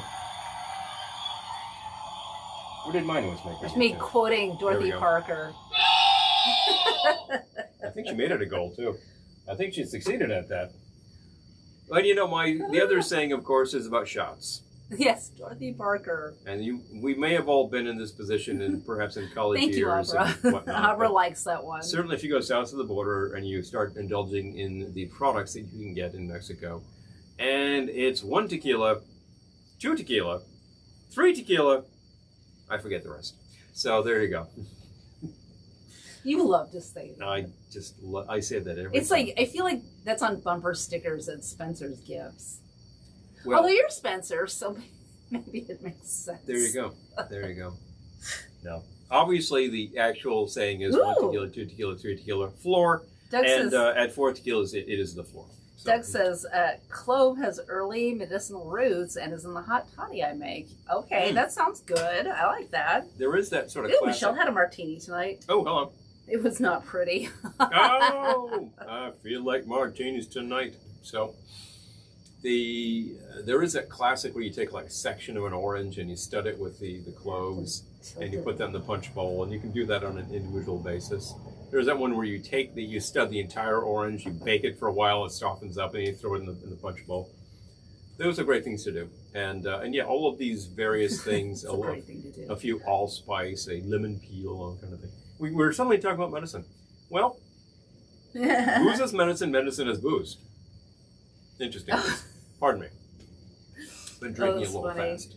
We had a commandment to make another drink, so we had to kill this bowl. Now we're getting happy. Oh my gosh. Errol says, we laugh that votive candle glasses are my sister's wine glass. Ah! You know, there is such a thing, historically, within the drink books as a measure, and the measure is a wine glass. And you look at the wine glasses that people have these days, you think, good grief. But that's, Hi, Don. That's a 2-ounce measure. It's a shorty wine glass. Don says, a friend of mine said he accidentally asked for a Tom Holland. I said he should have made up a recipe. I know, yeah, right? He should have. Thank it. That's hilarious. It's a Tom Collins with Geneva. There you go. Boom, done. Tom Collins is easy and good. It's a really good thing. We don't make enough Tom Collins, I think. And we actually have some glasses that are like purpose-built Collins glasses. Right next to the edible underwear. Oh, exactly. It's Spencer's. Spencer's gifts. Spencer's was the place back in the day that it was all dark in the back because that's where the black light posters. And, and the lava lamps. And the lava lamps. The plasma lamps. And like that light bulb that fits into the soda can lamp with the filament that's loose, so it's just whacking around all the time. You know, that kind of thing. We have one of those. I was going to say, we have one of those in the attic. We have one of those in the attic. We have 2 soda cans that I picked up at a yard sale ages ago. And they're these ancient steel cans. One of them is a 7-Up can, and that is the perfect can right there. Tom Collins with spider garnish. How very Halloween of you. There we go. And boom. And boom. I know, it's going to be time. But the other thing about Spencer was like, sort of midpoint in the story, they had all the gag gifts. Oh, yeah. And these were like little boxes that would have like a really risque saying, and then you look inside and then there's the big joke, you know? There was a thing like, you know, picture of a guy in a beret and a striped shirt, French birth control device, and the guy saying, ooh la la. And you pull it open and there's a miniature guillotine. Get it? It's, you know, they were really dumb gifts. They were really dumb gags. But it was also, I remember at the time seeing, like, they had a gag gift that was mantyhose. And it was literally pantyhose with a little extra pocket, you know? But today there's such a thing as mantyhose. And they're hose. And I think, I remember mantyhose. They didn't look like that. They're really, I don't know, tights, I guess. Final slug. This is it. Oh. Hey, you. Oh, should I be helping you? All right. Well, that was. Gotta take that away. Gotta make room, make room. Hello. Tom Holland, gin and akavit. Akavit. The flaming moe. Flaming moe. The flaming moe is terrible until you flame it. And then, whoa, you know, suddenly it's good. That's the kicker with the moe. Hey, moe! Oh, yeah. Lisa says I love going to Spencer's back in the day. I went into Spencer's, last year. Oh, you know what it is? Our optometrist is in the mall, right across from Spencer's Gifts. So, like, once a year, I go into Spencer's Gifts. Go and check it out and have some fun. And I actually got a stocking stuffer there last year. I forget. It was a shot glass, but I forget what it said. Yep. It was silly, but it was a stocking stuffer. It's very Spencer. Yeah. You know, well, I remember back in Spencer is the place where I got that light bulb with a loose filament when I found the soda can lamps. I was like, I need that light bulb. Where am I going to find that? And somebody says, try Spencer. And there they had it. They had the same stuff that they had in the 70s. This is around 1986, I think. Oh, yeah. They had a lot of... The thing I thought was kind of funny was they had a lot of Christmas sweaters because it was Christmas time. And I forget what some of them said, but I feel like a couple of them were mildly clever. Yep. They could have. Like, they weren't all stupid. Like, a couple of them were kind of clever. Pretty clever. But I didn't buy any of them. Yeah, well, you know. It was just one of those places that I remember from back in the day, and that was all really dark in the mall, and it was usually located proximate in New England to a place called Tech Hi-Fi. Tech Hi-Fi was where you went to buy, you know, hi-fi. But I just remember that you had to go up a little ramp to get there. They had a big circular porthole window into the place, and the wallpaper was all silver. So it was like you were entering the factory with Warhol's people or something. And it was always loud. It was just loud. And you just know that they were demoing all these Advent speakers inside there and be like, here, let's check out this Leonard Skinner track. Whoa, you know, heavy. You know, your Marantz receiver with a pair of Advents. Boom. Errol says, The dairyman I worked for years ago had a wife that bought edible underwear. They got into an argument in front of me about it. Talk about uncomfortable. Woof. Oh, and then Eric says, I'm probably going to regret asking this, but what is it about the edible underwear they were arguing about? Well, yeah, I am curious too. I have to admit, I am also curious. The world's waiting for that sunrise. I'm just asking. Yeah, that's. I'm kind of interested myself. I seem to recall that edible underwear was basically like fruit leather or something. Lisa bought Errol's a lamp at Spencer's many years. It's fruit leather, so it's leather. So it's leather, you know. It's leather. Yeah.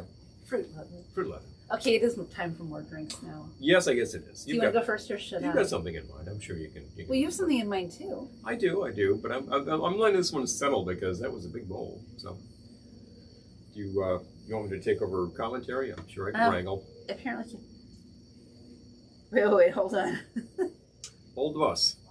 Fun things. Apparently, he bought the garlic flavored panties, Jamie's. Oh, right.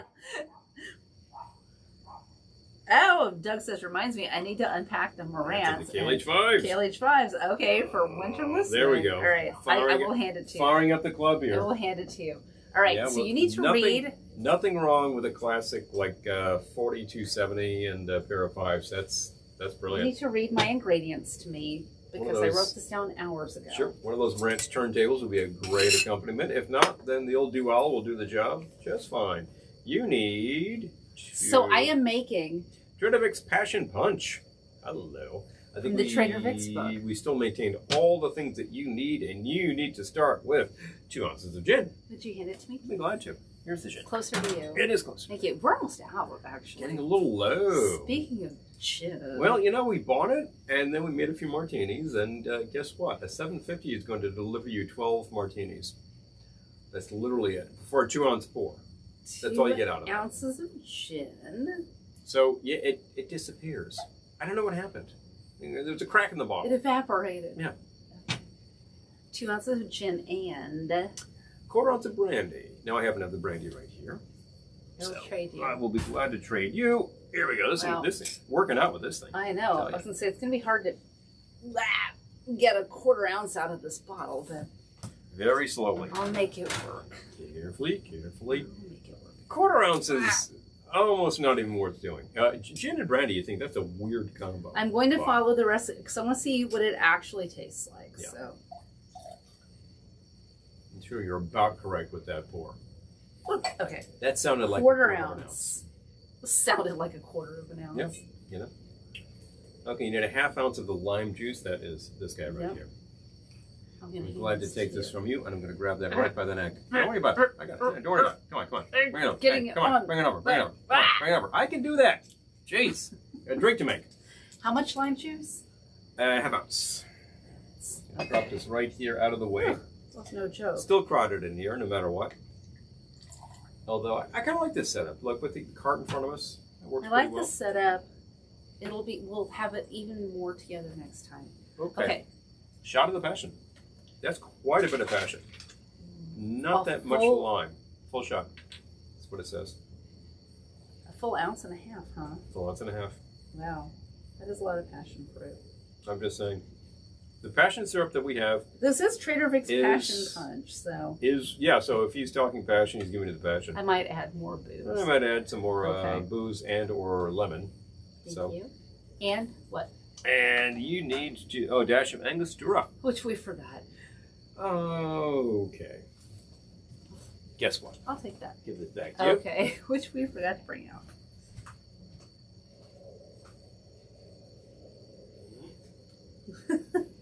I'm bringing a bunch of Catching up. Yep. Uh-oh. Oh, Michael, So, okay, the troll who was here earlier, like all of that person's comments went through, but it moderated yours. Oh. Yeah, right. But I allowed it. Yeah. You will allow.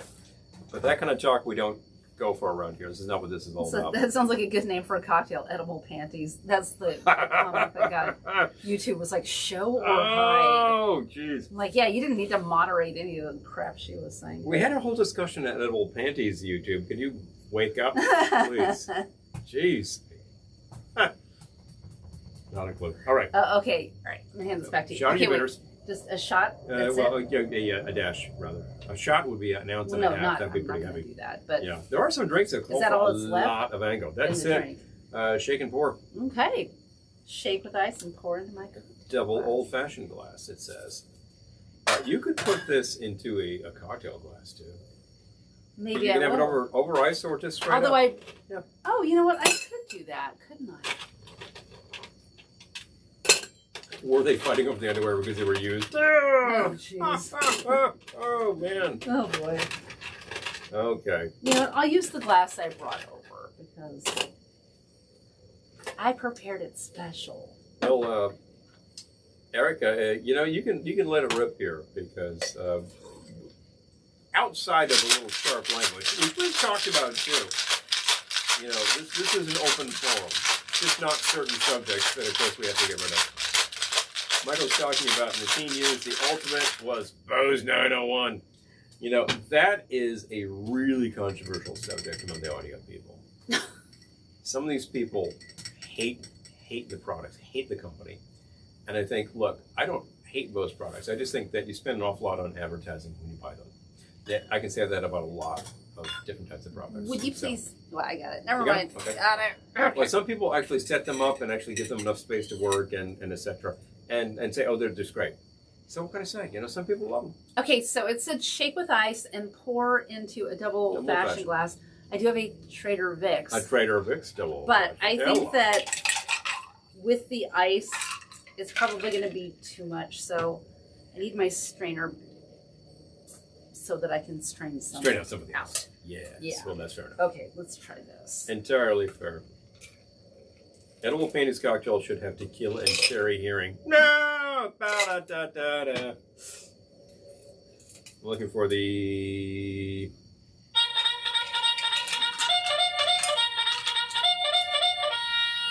And there we go. Okay, it would have all fit, actually. It would have. All right. Listen to notes. I tried those edible panties for once, and meh. I'll stick with my fruit roll-ups. You know, all right, I need the a places twist. that these discussions go I have the twists here. are just wonderful because you know we can have a lot of fun with the whole concept of edible panties, which I haven't thought about the concept in probably ever. I certainly seen them on sale at Spencer's. Let's see. When was the last time I thought of that? Never. No, never. You know, I've seen them in Spencer's for years, and it was kind of like, oh, a little risque, kind of funny, but no one ever thought about doing anything with them. But suddenly, it's just like, wait a minute, edible panties. Ta-da! You know, I even have a Trader Vic's swizzle stick because big stick. I had to. Okay, so Trader Vic's Passion Punch. Let's see what we think. And boom, boom, boom. It's good.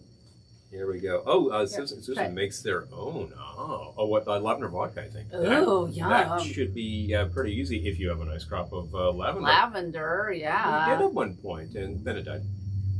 It was really productive for a long time. I feel like I might want to give it slightly more booze. Not gonna lie. You know, it's surprisingly balanced. I want another 1/4 ounce of the brandy. Well, that could be done very easily because a 1/4 ounce in the first place. Make sure you got it. There we go. Just for S&G. And if you know what S&G stands for, just gonna give it a tiny bit more. So Vekarovka actually apparently is very does have a clove note to it. I'm interested in trying that. Ooh, that sounds good for autumn. That is one of those Autumnal. Central European liqueurs with a lot of stuff in it, like Swack. I always thought that was fun. It comes in Swack. Comes in a bottle, looks like Cannonball. Like sealed with a kiss? ZWACK. Swack. Believe that's German. There is, we had a blackberry liquor once that was called Krotzbier, and that was like very heavy blackberry. And you would take some of that, and it really made you pretty warm. That was definitely a cold weather picker-upper. Trader Vic's Passion Punch is a yay. That's a big yay. That's a good thing. Oh, big vote for the blacklight posters. I used to have one that was like a a vampire with a stake in the heart, kind of thing. But I didn't have the black light to make it light up, so, you know, things you need if you're going to bother with Don't that. you have the ones that you have, the Fillmore posters? Yeah, black light? we have 3 original Fillmore posters. I think they're second pressings, actually, second strikes. And those look pretty damn great under black light. Honestly, the absolute best is the Sam the Sham. Not a psychedelic act, but this thing is literally sort of like a real heavy red and blue. So you put that under the black, and it's like, whoa, this thing is totally glowing. It's pretty heavy. That was a show from the fall of 1966. Pretty early for Fillmore.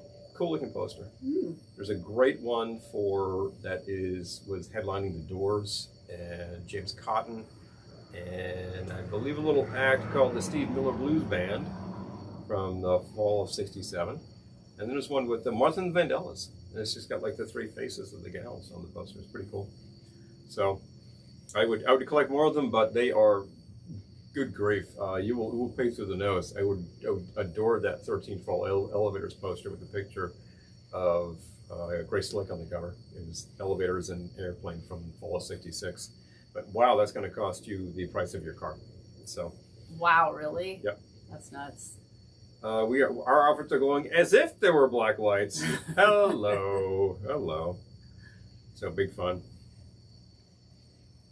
It needs a Boone's Farm strawberry float for the edible panties. I was kind of thinking a little blue MD myself, but hey, you know, to each his own.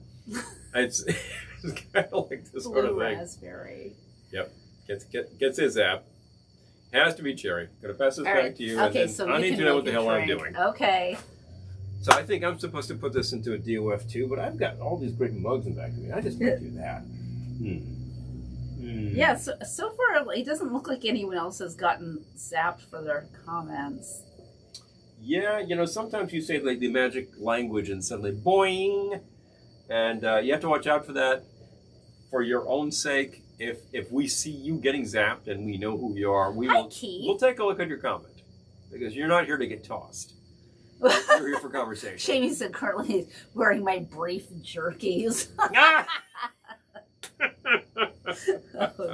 I tell you. Oh, good. Meat-flavored underwear. I think we're really getting into funny places tonight. Maybe I've had a whole bowl. Maybe I've had half a bowl. But half a bowl was enough. Oh, yeah, tonic water. Yeah, Amy said, doesn't tonic water glow under black light? You know, there. Interesting. I remember a few years ago, someone, like, I forget whether it was a food blogger or what, wanted to make cake frosting that glowed under black light, and they ended up using quinine. And I think it worked. I forget how they did it, but yeah, it did actually work. These things would actually do glow kind of neon like that. Now we also have all of our lighting out here is either we'll have to try it. Compact fluorescence or these compact what am I thinking of, LED bulbs, and either way they have a sort of a neon glow to them. Particularly the compact fluorescence. I kind of start to miss those a little bit. They're quite long-lived bulbs too, by the way. I think we were finally running out of some of those because as they died, but they lasted years. They really did. But this one in here has this particular blue glow that's very, very much that way. Very black light. So I'm supposed to be making something called the Test Pilot from Don Beach. Well, you can if you'd like. I can if I like. I think I will. I got nothing in my hand. You know? Well, I think you should. Here we go. We happen to have a few Don Beach mugs back here. And you know what? We happen to have the Don Beach head mug. Well, that's kind of perfect. You need to wash out the inside. Yeah, I think I need to. But I did, I did scrub the outside of it today. Among other things, you know what happens is that wasps get in here. They fly around because they can't get out, and eventually they find a mug and expire. So you rinse out your mug, you find a bunch of dead wasps. Well, let's go take care of that problem. That's bad enough. But when we were in the city last week, we spent 2 nights, and I left a window cracked in here. And when we came back, everything in this room was just under a layer of dirt. I have no idea what they did. They did pave the driveway while we were gone, but I don't know what they did to that house, but it all came in here and just coated everything in this room under dirt. So I was cleaning like crazy today.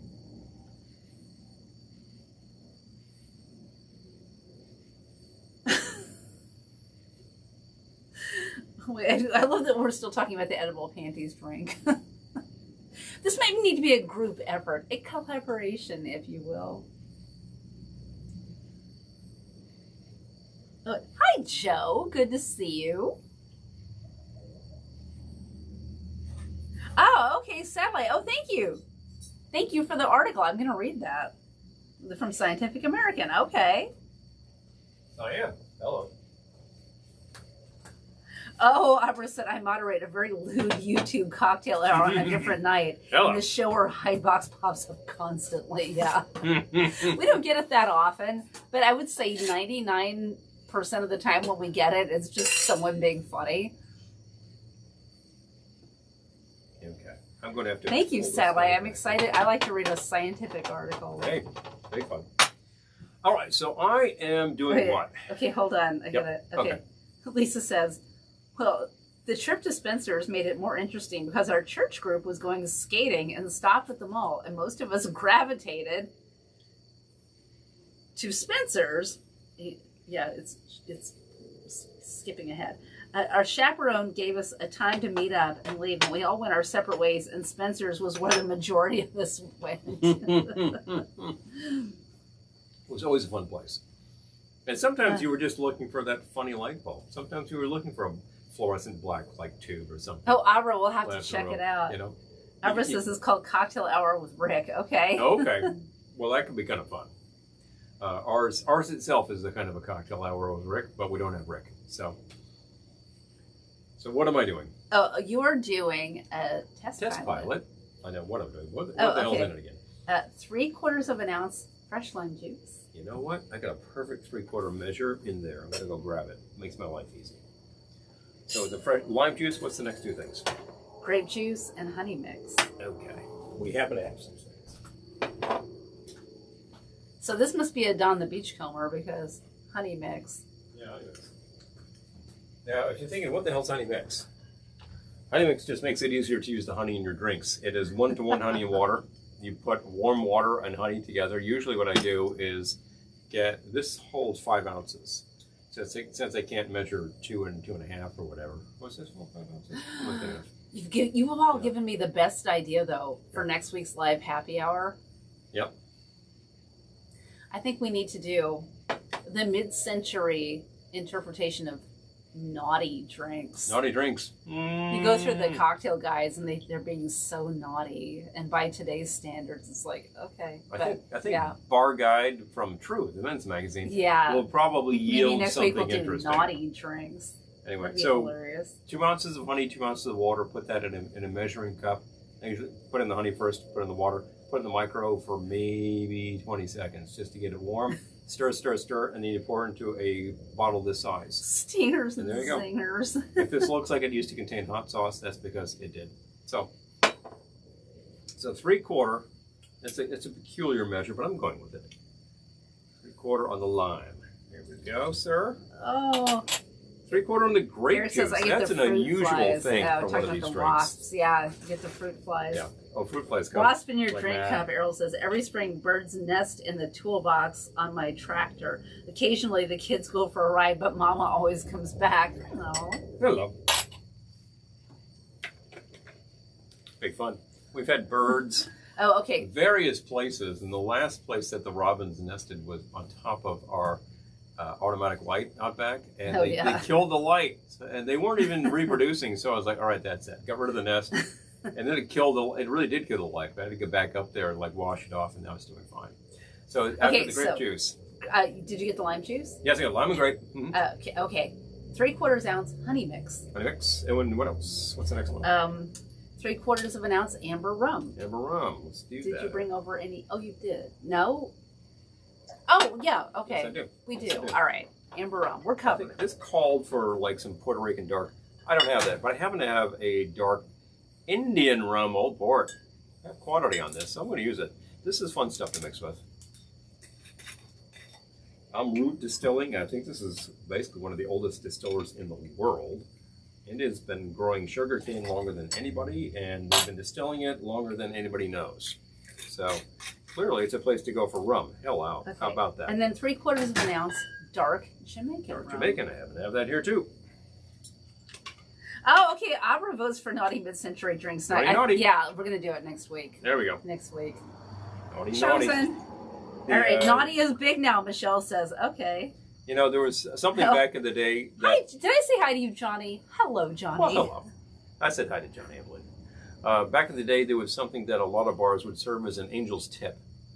Yeah, I don't believe that. We're going to have to make that properly and go from there. Yeah. That sounds interesting. I almost did a variation on that for the last issue of Bachelor Pad, but I decided against it. That could have been complicated. I just added the dark Jamaican, and what am I doing? 1 ounce, 151. Boing! Well, that's what makes this sucker a test pilot. Jet fuel, shall we? I forgot to Oh, bring that boy. up. Yep. I think it specifically calls for lemon heart. Well, we've got It does call for... Oh, okay. It calls for Lemon Heart 151, and we actually have it. Got a bottle of the new label, Lemon Heart 151. Now, you remember the old Lemon Heart bottle, which was exactly the same label, whether it was 80 proof or 151, except 151 had a tiny little red triangle over here. Well, the new one, it makes it quite clear. This is high test. There we go. I need a full ounce on that. Okay, we're going to take this one a little the naughty slowly. drawings on the 50s bar glasses. Yes, Abra. Yeah. No, this is the killer. My parents Oh, had we're so doing a this. variety of barware, like shot glasses and little measuring glasses and things that had, like, you know, natives, and they were a little off-color drawings, as it were. Well, that's what things were done at the time. What else goes into this sucker? You need 2 dashes Angostura bitters. Okay. And 2 dashes grenadine. Grenadine. I'll have to go get the grenadine. All right, so there we go with Ango. Ango. A little lingo for He you. shortens it. You know? All right, back. Okay. Grenadine. Oh, and the napkins. Yeah, we do have some mid-century naughty things. I gotta go pull them out. Although, yeah, I guess we just have some of it on display. All right. This is gonna be fun. This is gonna be enjoyable.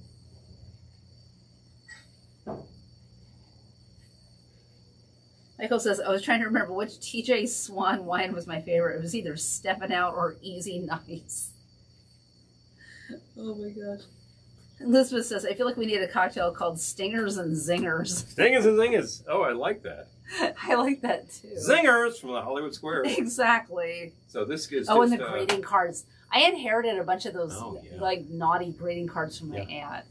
They had a name because they were a specific size. Yeah, they were we should not a find some usual of them. size greeting card. They're usually very narrow and tall. Yeah. Very, very narrow rectangle.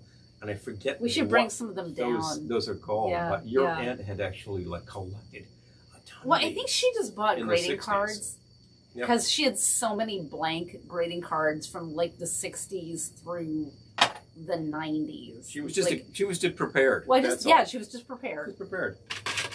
Hilarious. Okay, so shake with ice, pour into a double fashion glass. I'm probably supposed to have cracked ice here. Actually, You are. This is a narrow opening, so I will attempt futilely to get Futility. some smaller cubes in here, but I will just fail. The And futility utility of life. of life. I hope it's not that bad. I hope not that bad. Bang, bang. Oh, There the we go. vanishing closed cocktail glasses, yes.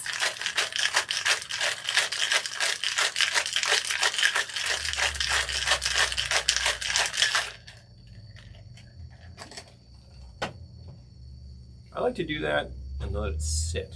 And then you go in search of your Hawthorne strainer. And this allows everything to drain out properly. Don't do that too quickly because you're just going to be wrangling just that little bit. Because now it will actually empty properly. Oh, I don't need this strainer. Do I? Over here. I am pouring. I'm pouring in. Oh, I thought maybe you wanted to control the amount of ice. Nah. I always like to No, do no. that until I know I'm not going to overflow my glass or mug. You know, But of course, that's a huge mug. So. I got a big head here. So this is the Don Beach head. So that actually fits it pretty nicely. I think a little seltzer in there would Straw right probably be appropriate. I have a straw right here. Oh. There we go. Okay. And this is sort of I washed out a Frankie's glass to use earlier and didn't use it because we made a bowl instead. we made the bowl instead. But I got a Don well. Beach drink in a Don Beach head. This actually comes from the location in Huntington. Sadly no longer there. I think there were plans at the time to revive them. I hope those plans go through because they did a great job with the food and drink there. It was fun, By and the they way, had live Don events. Beachhead sounds like a place. Don Beachhead, yeah. The Don Beachhead. Yeah, it does. There you go. So we're trying the test pilot. Mm. Wang! Oh, yeah. Amy says time to break out the Playboy bunny glasses, too. We do have some Playboy glasses. I got to find them. We have some Playboy glasses that... Abra loves the mug. Yeah. This is big fun.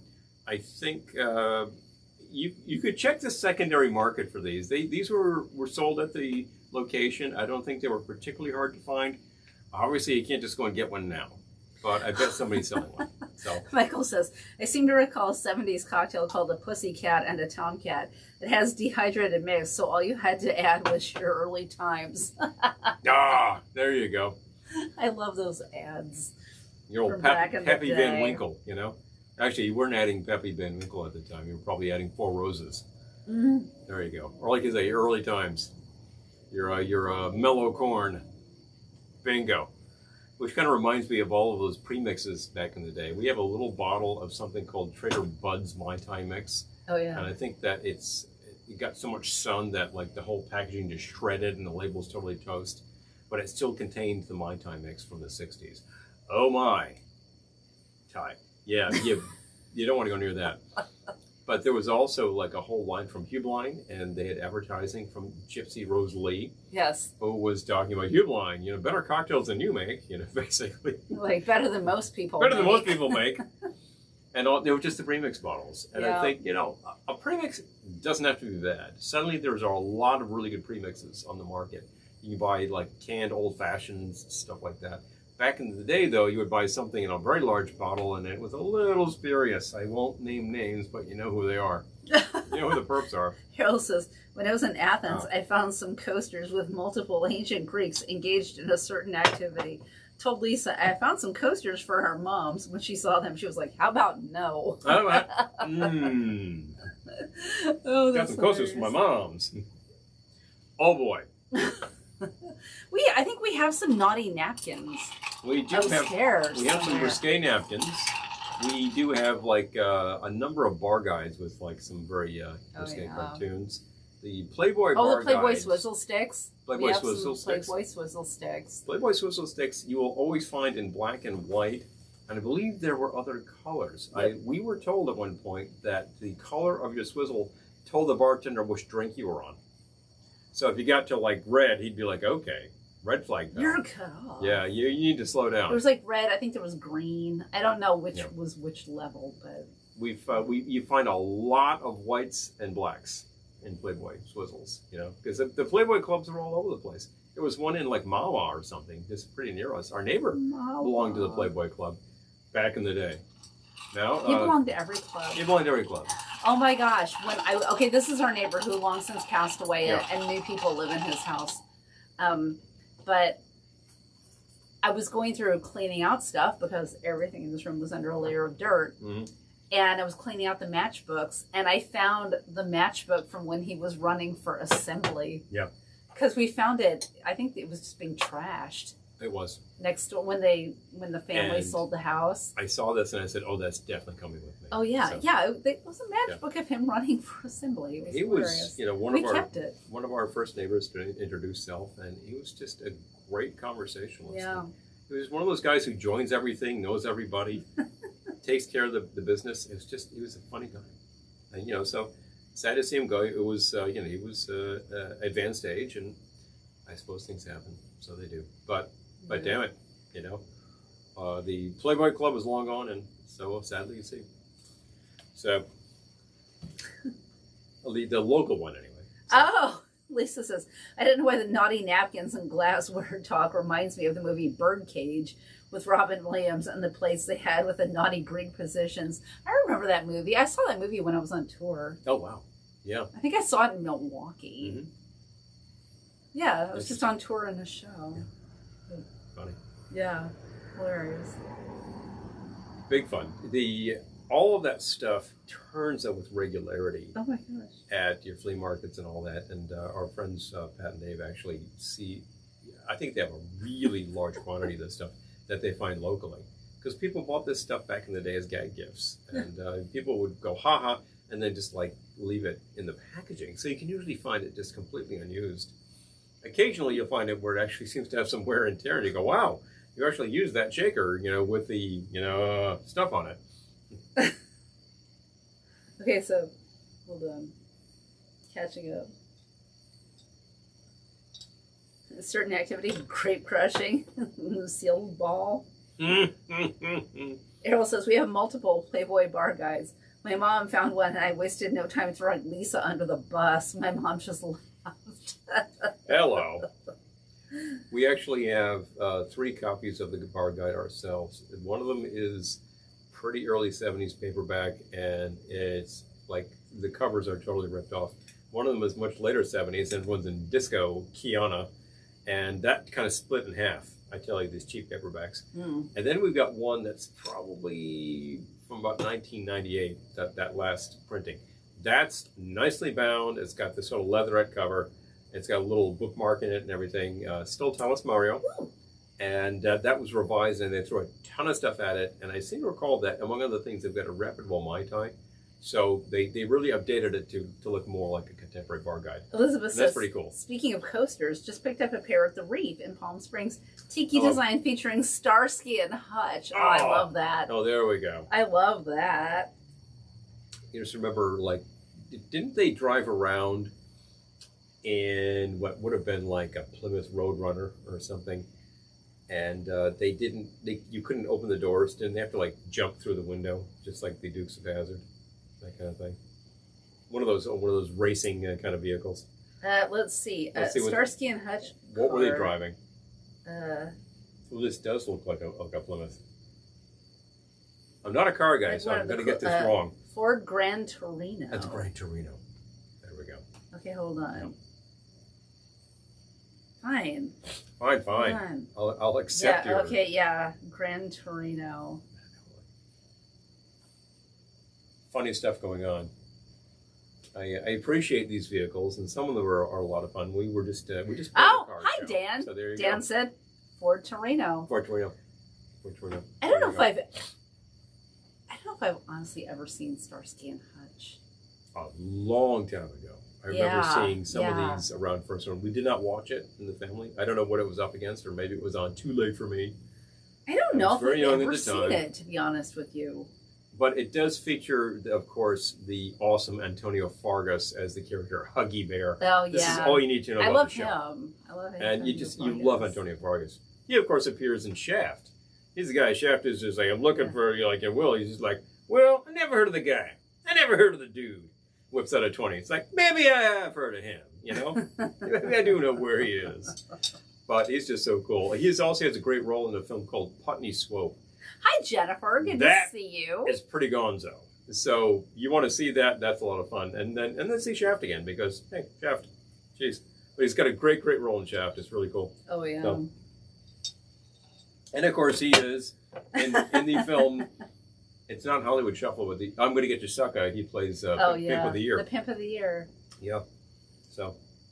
Errol says, why did we think it was cool to have to jump through a window? I'm all about comfort. Oh, yeah, no. Seriously. You do that today, and you're just like, oh, sacrilege, Hello. Oh, Michael's asking, has anyone ever picked up the electric Charlie Weaver bartender? I always see at flea markets. Oh, if we saw one at a good price, meaning like practically free. Yep, pretty cheap. We would, yeah. We've seen a few things like that. We have a good friend who we've actually been to parties where he actually has one of those light up bartenders, and it's like, I think the light was either in his nose or in his mixing glass, which is pretty cool. We have a couple of those lights that are like the Charlie Chaplin-esque fellow holding onto the lamppost. One of those behind our bar right now. It's missing the globe because it's a really tiny globe. I think we found that on the way to a chapter meeting. I think we did. So it was that long ago. It was a long time. But I think we paid like, I don't know, $1 or $2. Cheap. Yeah, it was just nothing. It's a drag to be missing the globe. I rewired it so that it actually, it's safe now. We bought our own globe. We don't have a globe for the small guy. It's a really weird size, so it's kind of hard. I'm thinking the bigger one. But the bigger one, we found a globe that fit just fine. Yeah. Yeah, and that was on top of a unit out here for a long time, and we need to find a better space for that. It needed a little work. You put a paint on it, and it looks really good now. But that's a lamp about Good to this see size, you. I think. The one I'm thinking about there is more like about that size. They come in various sizes. You know, you can collect them, but you can usually find that guy in a lamppost light pretty easily. That's a great thing on the top of a bar. You can put a fun light in that. We got that light from our friend Matt. That is like I think it's a powder horn with a pipe, or is it just like a huge pipe bowl? And it's got this weird light bulb, just it's crazy like incandescent with a huge filament in it. And I think if that ever goes, I'm going to have to like source that and pay through the nose for a replacement. We need to bring that back up. Yeah, it needs a place of honor. It's a cool looking thing. He had that for a long time. Who knows where the hell it came from? And then when he's moving, he's like, here, you know. He thought that it would get damaged in the move, and I think he was right. So it lives here now. So. Yep. But fun stuff. I happen old to school enjoy stir fun skin lighting. hutch, one dude on each coaster. Oh, there Did you they go. have Charlie's Angels? That would require 3 coasters. 3 coasters. Yeah. Oh no, 4, because you have to have Bosley. Gotta have Bosley. Don't forget about me. Or you could have Sabrina, Kelly, and then you could have Chris and Jill. But then You're starting to run into a whole collection of coasters. if you here. wanted to have what's her face, Shelley Hack, Suddenly you've got 6 coasters. Yeah. that would be 5. Yep. But then you could have Bosley, so it would be 6. And then you need a coaster for Charlie. Oh yeah, but then you need Tanya Roberts. Yeah. So they're at 7 Oh, already. and then you could have Charlie, and that would just be blank. It would just be like the speaker.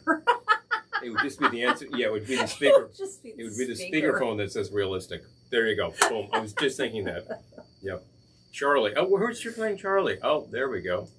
Somebody named realistic. That's just awesome. I'm going to give away. Suddenly you've got Wait, 8 hold coasters. That's a whole double set. So bang. Oh, Jamie says Charlie's got the Angels. red nose globe light as well. Okay, yeah, awesome. Oh yeah, because they got that kind of thing. The drunk with the red The drunk. going on. If you you could easily rig up that light where it was cycle, so as that nose would light up and then dim and then light up and dim. That's a really simple circuit. I think Doug, who may still be watching, can figure that out in about 10 minutes. So it's a transistor will take care of that. I've got half of a bowl in me, and part of it another drink. Yep. So I'm going to say what I'm going to say next. Here we go. You thought Filter is you slowly, thought that you were getting censored slowly before. flying away. My filter is going goodbye, Kelly. There was this article last week in the New York Times about Newburgh Vintage Emporium, which is a great place. Our friend has a booth there. Amazing. For the summer, although it's going away. Love it. You know, it's you can buy amazing stuff there. Cool place, 2 locations. But it was they like great curation of. But it was of all material. about how hipsters from New York City are coming up and buying stuff, which I guess is good for the local economy. But I feel like so much of the stuff I have, I love it because it was cheap or free. Yeah. So some stuff that's so expensive now, I'm like, you are kidding, right? Yeah. At the prices, like, no, they're not kidding. They'll pay that. No. I liked it because it was cheap. I like it because it was cheap. If I don't like it for $100. We have a large collection of 60s, 70s board games because they were really inexpensive. Oh, And- Albert says, I love how you only saw Charlie's chair. Oh yeah, classic. He Hello, says, Angels. I think we need another cocktail. I still got some of my Trader Vic's passion. By the way, all of you Ohanites were thinking like one of the ultimate crawl rooms would be the Charlie room, and everything in it is a different Charlie, and you don't have anybody hosting it. You just have a little speaker, Oh, a and the Huggy speaker Bear. tells you, "Hey, yeah, hello, pick up a drink and leave." Yeah, there should have been a Huggy Bear coaster. That would be Oh. amazing. Man, what are you talking about, man? So, the other thing about these things, I was talking about board games. We procured a lot of board games for really cheap at various sales, sometimes vintage places, but it's always really, really inexpensive. And we saw a whole stack of stuff there that had actually been resealed, and they were ranging from like 20 to 65. And I'm trying to think, what was the price on the Starsky and Hutch board game, which was there? That was probably closer to 65. Good grief. Oh my gosh. You want to move that decimal like one place to the left? I'm interested. Oh, you know? Jennifer says, yeah, it's the cool thing for rich kids to shop at thrift stores now. Oy. My kids told me that today. Oh, jeez. Oh, so it's hip. So it's hip, yeah. Barbara says a lot of my vintage is from garage sales and thrift stores. Exactly. Please. Garage sales. Cheap. Oh, my God. Cheap. Yeah, the kids who are all like they're buying expensive LPs these days, you know, because they got to have their vinyls. Oh, Jesus. Vinyls. They're called LPs, twits. Come on. You play them on a turntable. Yeah. Oh. Whoops, lost my monkey. Errol says, my brother cashed in on the 45s and 78s no one wanted. Wow. Well, if you could do that, that's great. Because Michael says, how about a Get Christy Love coaster? Oh, yeah, the bar lamp. Yeah, that's exactly what we have, Elizabeth. Yeah, the dude hanging out on the lamppost. Yeah, that's... Holding on for dear life with the bottle, you know. I know. It's so... It's How probably dry I expensive, am. but we have them. They are probably ridiculous prices these days. We got ours from Amy says, I can't afford to thrift anymore. Right. Wow. I tell you. Well, it's all the thrift stores like clued in years ago to the concept that the internet was getting high prices. So you'll Goodwill, because Goodwill online, and suddenly they've got a list of Marantz stereo for $400. I'm like, that was attractive when it was $25, because you know you're going to put some work into it. I know what kind of work you have to put into it. Look, I know what kind of work you have to put into 70s hi-fi to make it work properly. When you do it, it's good, but you have to put that work in. It's like cars. It's like, oh, I got a vintage car, it's worth a mint. Yeah, but is it in good shape? If you have to put all the work into the car, price has to come down, you know? Same with the hi-fi. So that gets me. It's like folks have gotten dollar signs in their eyes on the internet for a long time, but usually that was a self-correcting thing. If you were deluded, you weren't going to get your price. So, but that's a familiar thing to everybody who is watching us right here, right now. Yeah. Sorry, I was catching up. Momentarily distracted. Amy says, I love buying nothing now. Oh, yeah, the prices are going up. Yeah, exactly. Oh, Abra's saying, okay, the Southwest Florida Goodwills have the cheapest vintage treasures still. I was finding that when I was going to Arizona for family good reasons. Yeah, there was still deals to be had in Arizona, but... And the simple fact is, you're always about 20 years past the stuff that you're picking up. You have time to start making your own clothes and stuff. Back in the 80s, when we were picking up a lot of stuff, it was cheap and it was great because it was all this 60s fashion and gadgets. And that was then. That's 40 years ago now. So now what am I picking up, like 80s junk? Wow, some of that stuff is just not that interesting. So things come in cycles. Things move around. Oh, wait, Elizabeth says, there's thrift prices. Looking at you, savers, $65 for a Pyrex bowl? Oh, good grief. Wow, it's Pyrex. Wow, that's nuts. Pyrex is collectible to an extent. It's kind of like, what am I thinking of? Kind of like Homer Laughlin stuff. You know, it's collectible if it's literally 80 years old, but there's a lot of it that's not. Wait, Eric says, oh, Paul, it's worse. I talked to a woman who sent one at Vinyls, like short I in the word did, Vinyls for Christmas. Oh, I want some Vinyls for Christmas. Vinyls. I want some Vinyls. Oh. I have a really good idea for a lamp project, speaking of making things. Mm-hmm. I got to try it. But I have high hopes that it's going to be amazing. And if it works, I will share it all with you, and it involves garbage. Very happy. We love making a garbage tiki lamp. You're looking at all sorts of lighting around this place right now. A hell of a lot. I can point to a hell of a lot of it that was just repurposed cheap. I'm looking at 2 trash cans. They're like wicker trash cans that we turn into lamps. Easy peasy. You get a lamp kit, or you can just get the lamp parts. You don't even need a kit. It's easy, like anything, to just wire these things up from parts that you can buy or find. You find one of those IKEA lamps that is like a $12 lamp that's broken on the street. Yeah, the fixture's probably okay. Pirate the fixture off of that. You can even grab the cord and wire up your own lamp. It'll work just fine. Oh, Julie, I love that you found these. Okay. Cool. Julie says, I looked up 1960s bar napkins to see if I could find ones I remember my dad having, and found ones by Anne Leib. I had forgotten about them until you mentioned bar glasses too. Yay! All the risque barware. Abra remembers when Supposed to be Fiesta fun. wear was cheap. Exactly. There was a period when all Night, this stuff. Jamie. Hey, good night. So, thank you so much for being here. Well, you remember when all of these things were considered sort of hokey and nobody cared too much? And it was just kitschy, you know. Oh, the Laughlin china with the bright colors is kind of, oh, it's a little dated. Yeah. Michael says, has Not anyone anymore. been to the Shady Dell Trailer Park in Bisbee? Why, yes, we have. You don't say. We need to go back. The Shady Dell is very cool. And We only spent one night. It wasn't enough, but it was fun. It was fun, Fun. particularly because we also had access to, Ralph's or what was the local? Safeway. Oh, Safeway. I remember we had a bottle of Safeway rum Safeway rum. and a bottle of Trader Vic's Mai Tai mix. The Safeway What could go rum was wrong? pretty good. What And, could go wrong? We might have had a few Mai Tais. But, and I remember it being a really cool night. And then we actually were in We stayed in the bus. The tour bus. The Tiki bus. The Tiki bus. Tiki bus was a tour bus for a baseball and then a basketball team in the 40s. Big fun. Eric says, when will it be time to reintroduce the pet rock? Yesterday. So if you want to go to town, I have a lot of rocks in my backyard there. Let's make this happen, sir. Yeah. I'm just saying. You had the idea, but I think we can capitalize. These things, mood rings, you know. It's a very simple device, but I kind of think that all of these things come around and people get fascinated with them. And like, what was it like in the 70s?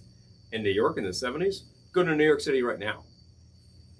That's New York in the 70s. I have a mood ring You know? that was my grandmother's. So, yeah, it still No, works. I don't think, well, no, it's not quite the same. Well, there's no garbage strike on right now, but if there is, and in terms of like a lot of indigent population, which is it's a larger problem, much larger problem, in terms of street drugs, in terms of safety on your subways, in terms of a lot of abandoned businesses, there's a lot of that going on. You want to know what New York was like in the 70s, go there now. I don't know. We were on the subway, though. Yeah, we did. It wasn't bad. No graffiti. That is still No, being but I taken mean, care it's of. not, it doesn't seem any different from when we lived there and we're riding all the time. Every time I go to our dentist, I get hassled on the street. So I'm thinking, yeah, something's up. Well, I don't wait on the platform when I'm by myself. I wait on the stairs because I don't want to get pushed in front of it. But Please. yeah, no, but I don't know. It just seems like it's mostly just people. It's mostly just people riding. The touristy areas, people are just doing what they always have done. And that's always been my experience in the big city. Anyway. Oh, Shady Dell was so fun. Oh, it's cool. It's a great, great thing.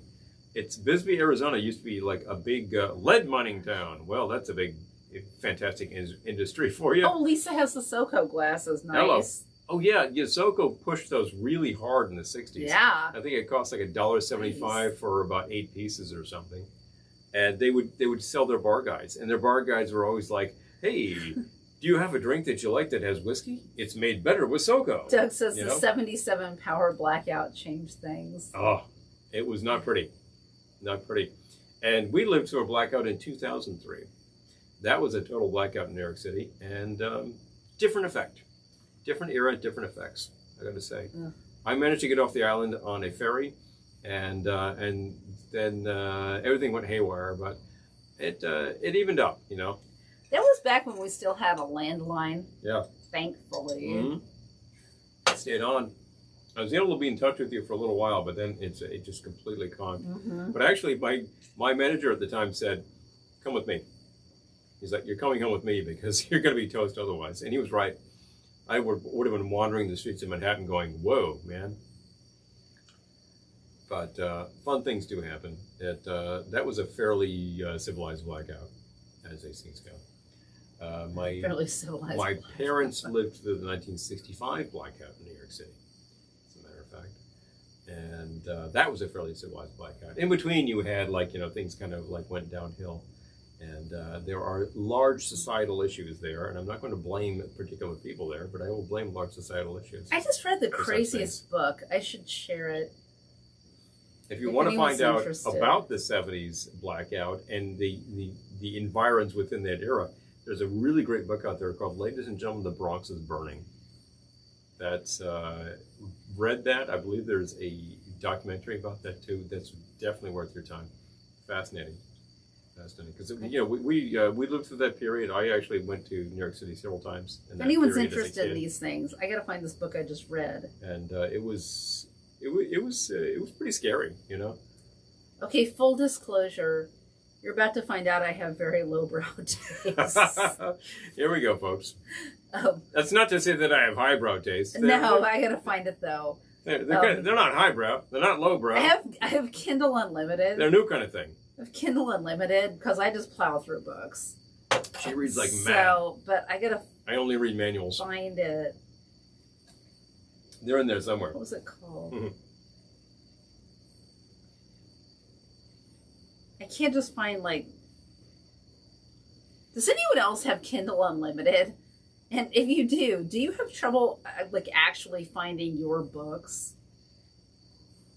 Hold on. Good grief. There's no reason for that. Like it shouldn't be. Okay. The only reason I'm looking for this is because I thought if you were interested in blackouts and such, you might be interested in this. The power failure is sort of a classic of the genre, and if you take a look, that book I was mentioning. Oh, here it is. I found it. Talks about the series of events that led to the '77 blackout, and it was just like a series of f-ups. Found it. And chain of command, and somebody made a decision, and just took control, and that was just a cascading problem. But the power grid is like that. One thing depends on the other. It's still like that. Do we have safeguards in place so that will never happen? Yeah, we'd like to think that. Okay, it's from 2009. Okay, but I just all these things that come up on my Kindle Unlimited, I'm like, yes, please. Okay, so it's called The Walk by Lee Goldberg, who has written approximately 1 million books. You know. But I like thrillers. He writes a series. I like the Eve Ronin series. But I was like, okay, what the hell? I'll read this. But it's about Los Angeles after the big one. The big earthquake. The big catastrophic, everything is destroyed earthquake. The one that's predicted to come. And this guy is a horrible person. Protagonist. Movie executive who's just a horrible person. But he needs to get home to Calabasas, which is like 30 miles away from where he is. Mm-hmm. And it's like his journey walking home after the big one. But yeah. Oh, Abra has Kindle Unlimited. Yeah. If you like books like that, The Walk. It sounds like a Stephen King novel, The Walk. You know? Yeah, but he has to walk Sequel home to The Stand. Calabasas, and everything happens to him in the book. So, but nobody walks in LA. Oh, they do after the big one. They do after the big one. This is the kicker. And the power goes out and there's no stop signs. Oh my gosh. Okay, wait. Errol says, not sure about the subway, but we do have a nice New York Central collection and Pennsylvania Railroad barware. I love that. I love that. Oh, the New York and Pennsylvania Railroads back when that was that. Sweet. And they were all competing and making that happen. Sweet. New York Central, currently known as Metro North, that was a line. Oh. That was a line, you know. We're talking the era 20th Century Limited, that kind of stuff. Lisa has low taste too. She married me. Oh. Oh, come on now. That's hilarious. I love the idea of the railroad. We have to go back to Palm. Railroad. We all have to go back to Palm Springs. Because like around the corner from us, we have a neighbor who has some artifacts from the Erie Railroad, and he's got a whole sign, a really huge metal sign that came from a station. And there's a lot of that kind of stuff kicking around because railroads, this whole town there was were built, like 3 built on railroads. Train stations in our town back in the day. 3 lines ran through. Commuter line, the coal line, which that's the line we ride if we're getting into the city, is the old coal line. And there was another one. There was a line that ran that was like the M&NJ that ran to New Jersey. Yeah. So it was just like rail, taking everything around. But you take a look at the history of like commuter rail, like Long Island Railroad, New Jersey Transit, when it was just the Pennsylvania Railroad and all. It's fascinating to see how that developed Doug and how says, it went. The grid, I could nerd out a bit. Go for it. Well, you know, go for it. the grid is fascinating because all these different power supplies lead into like one central location, and basically like huge power sinks that just hold it all. You and I would call that batteries. I think they're actually called like capacitive devices, just different storage units. You need to store power and then dispense with it. If you actually have solar cells on your roof, like many of our neighbors do, as a matter of fact, then really you produce power for you, but then the excess goes into the grid. So you're producing for everybody. End of the day. I love that. It's a great idea. I'm gonna hand this back to you. Hey, like decentralized power production is a pretty good idea. So heavy. And if you want to stop burning things to make it, so that's a pretty good idea too. But you're probably going to have to continue to do that for a while. We have a lot of people in the world, they all demand power. They all need air conditioning, blah, blah, blah. Well, so, yeah. Yeah. Well, we wish they could all have air conditioning. We wish you all could have air conditioning. I tell you. I don't live without it because we have a few units to do such things. Yeah. And when it gets hot, I'm not going to suffer. I suffered enough in my youth. So. No, I would love to have solar panels, but I was thinking about the other day I was up in the attic looking at our landing because we have to re-insulate the attic. And I was thinking, like, if we want to re-insulate this part of the attic, we have to move all of this stuff, and there is so much stuff there. Like, this is going to be a really big job. You know, I could buy a bunch of the pink stuff and get a staple gun because, well, but we'd still have to move all of the stuff out of there to put up the pink stuff. Just landing. Just landing. And, you know, the landing. You should see the landing. You start clearing that and you'd be like, this can go, pack this up, sell this, boom, done. There you go. Great. By the way. I'm free this weekend. Let's get rid of Actually, stuff. for the first week in a long time. Let's get rid of stuff. Outside of editing video and synchronizing audio, I don't have a lot to do I? Well, I could restain the front steps. That totally failed last year. Let's get rid of stuff. Blame that. I like that better. We could still work on some fence. There's some work to do outside. Oh, many projects. Bought a bunch of parts. All of you electronics technicians watching, I bought a bunch of electronic parts recently. I need to build some cables, and I need to replace the power on everything, including the light that's powering us right now, because the cable is kind of shot.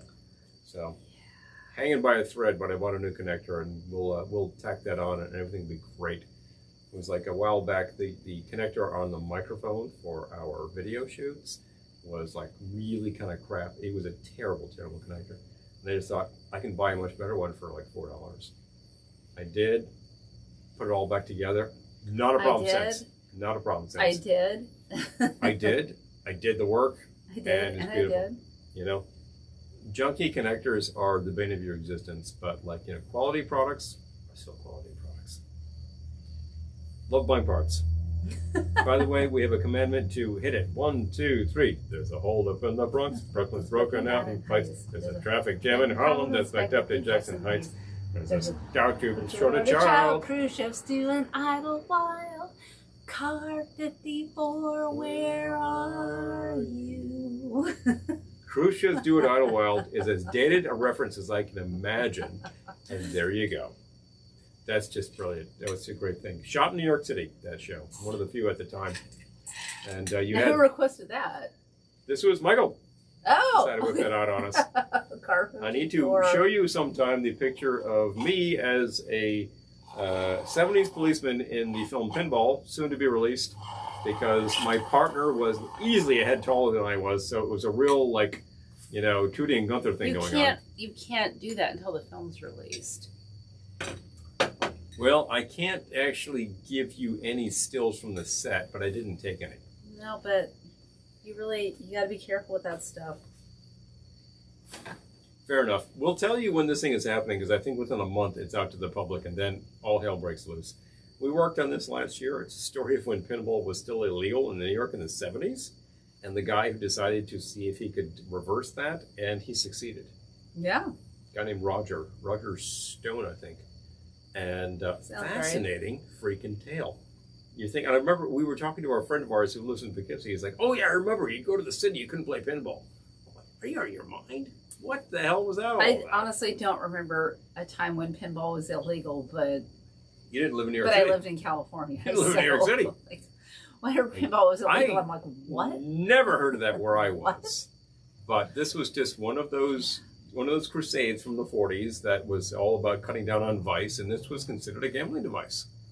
Good grief. Cutting down on vice. Well, they cracked down on burlesque at the time, too. So. Vice. It just sounds so... And I'm thinking, like... sleazy. Pinball, naughty coasters, bar guides, burlesque. These are all fun things that we've been talking about tonight.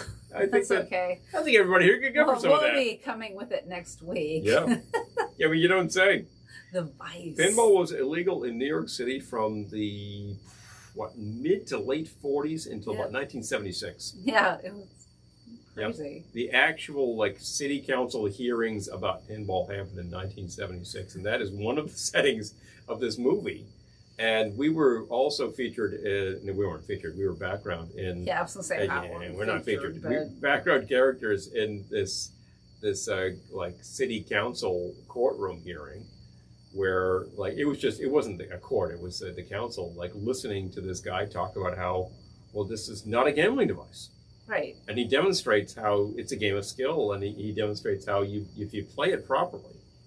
And he was a very skilled pinball practitioner, and he made his case, and they said, you're right, not a gambling device. That reversed years of this.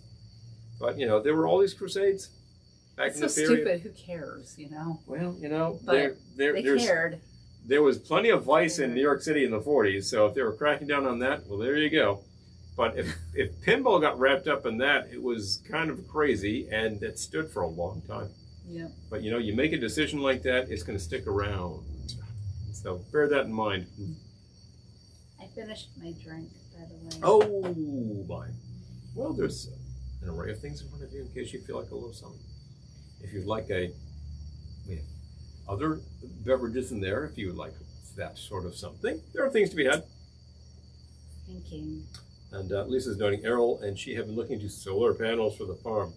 Excellent idea. I would love to do that. I believe that you have a surplus of sunshine that would help you out a lot. Yeah. Take advantage, please. I'm thinking you've got that. You've got geothermal, if you can arrange that. There's a simple fact that you've got the ground underneath you tends to be a pretty constant temperature if you go down about 10 feet. You've got something called a heat pump. That is a concept that actually keeps things hot and cold. It's HVAC from the 19th century, basically. I didn't know that. Yeah, this is the kind of thing. If you find yourself short on fossil fuels, you look into something called a heat pump. You go, oh, wait a minute. So that's the kind of thing that works. There's a lot of alternative ways. If it's windy where you are, windmill. Put up a windmill. That is a really, really big thing these days. There's a good reason for it. It gets super windy here. Can we put up a windmill? I don't see a reason why we should not be generating our power. We use enough of it. So I could get off that grid. Is that a thing you can do? What we could do was switch to renewable energy from our power of service, which we did. I was going to say, didn't we do that? All of our power apparently is being generated by solar and wind, etc. We don't see that. We don't make it. But we had the choice when we were at the New York Botanical Garden watching the train show. It's and such a stupid young story. person approached us and asked us about that, and I thought, well, what's it going to cost? And he said, well, really nothing more than you're paying now. And it really hasn't.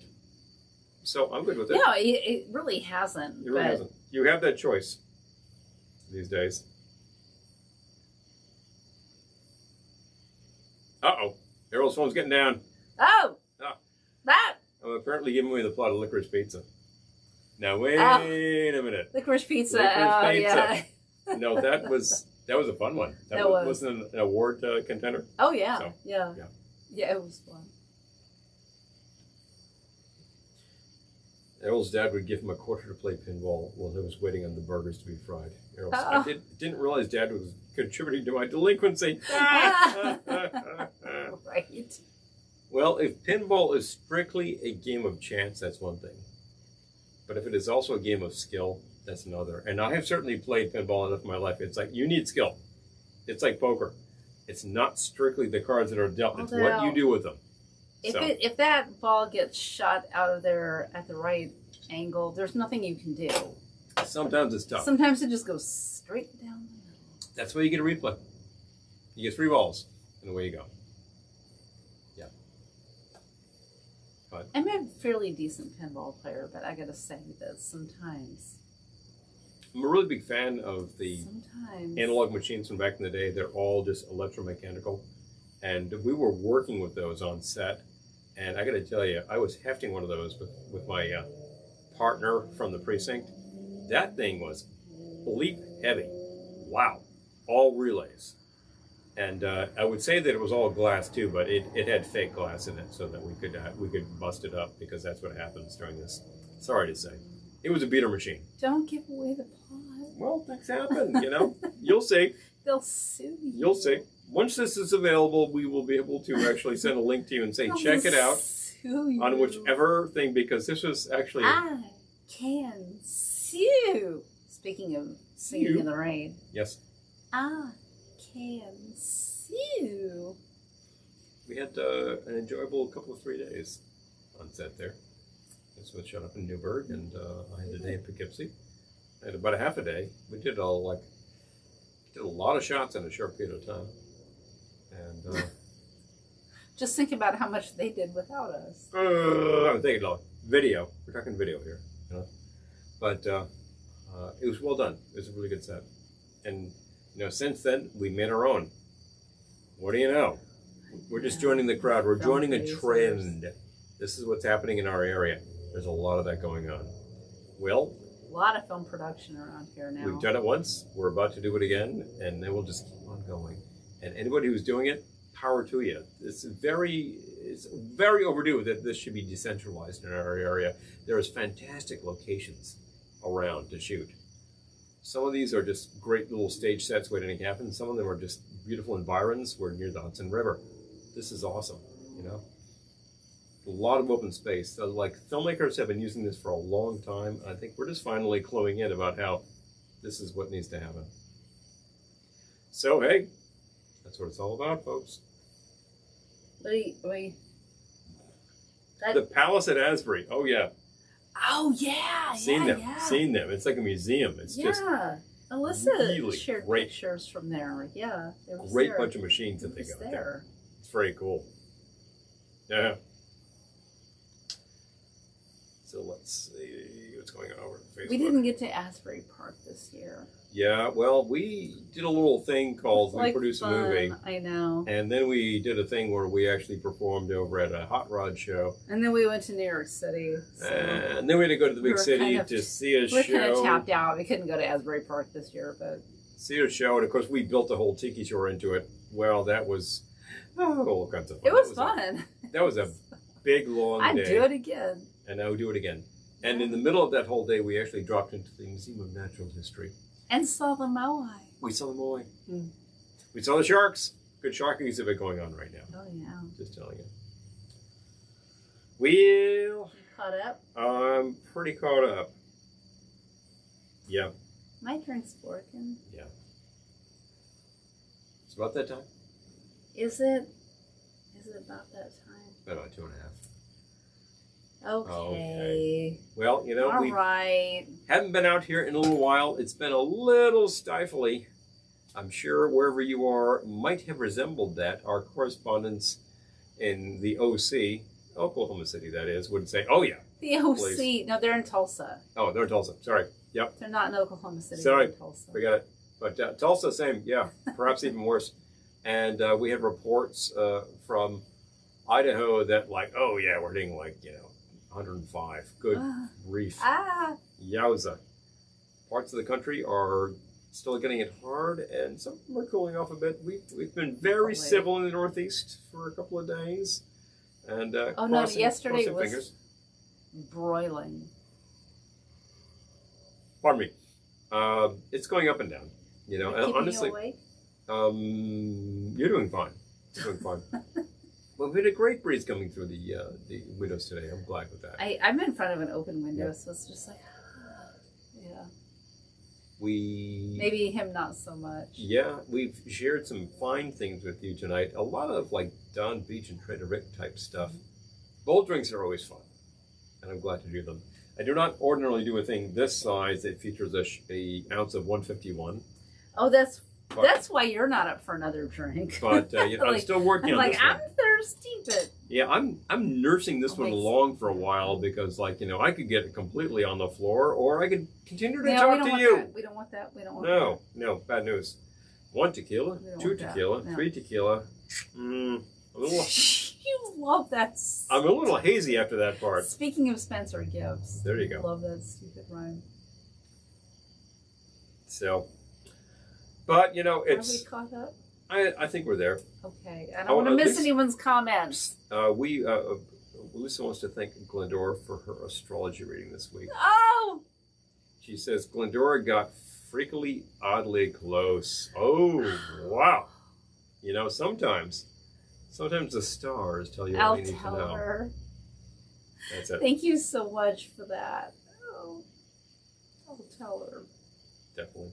And Amy has a big vote for Asbury Park. Man or Esther Man? Oh, yeah. Oh, yeah. No, it looked like so much fun, but... No, they're killer. We spent all our money on making a film. One fine evening, very late at night in San Diego. Saw them at Tiki Oasis. Yeah. They hit the stage. They were like, bang, straight on and loud. They were ready for action. So I definitely got to credit them. Thank you for showing up, Barbara. Thank you all for showing up. This is just crazy we can still do this for you. Our internet was pretty flaky to begin with, but it kicked in. And our broadcast worked. It worked. So, woohoo! YouTube worked. Every once in a while it does on you, you know? What can I say? Oh, boy. Well. All right. It sounds like you need to go to bed. I could definitely hang out for a while, but it's probably time to hit it. Probably time for the bed. Rest of the thing. We have a vote here for a dance called the Tequila Floor. Ah! A lot of fun conversation topics. Well, you know, we'll be doing naughty drinks next Elizabeth is talking a lot of great conversation topics, including edible panties. Who knew that was going to come up?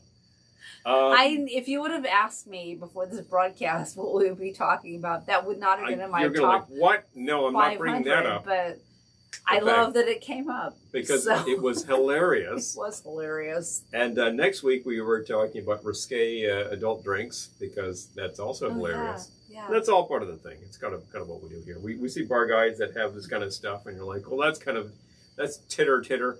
Well, let's have some fun with that. That's the kind of kicker. If you missed any of this, go back and watch the rebroadcast. It's still there.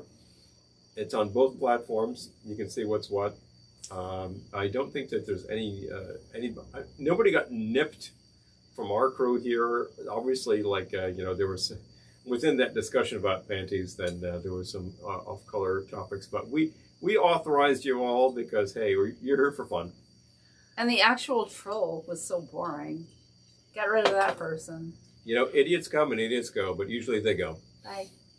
As always, we have a little banner here that tells you that tips are appreciated. If you can throw a little down, that does help us with all the liquors that we buy, and that's much appreciated.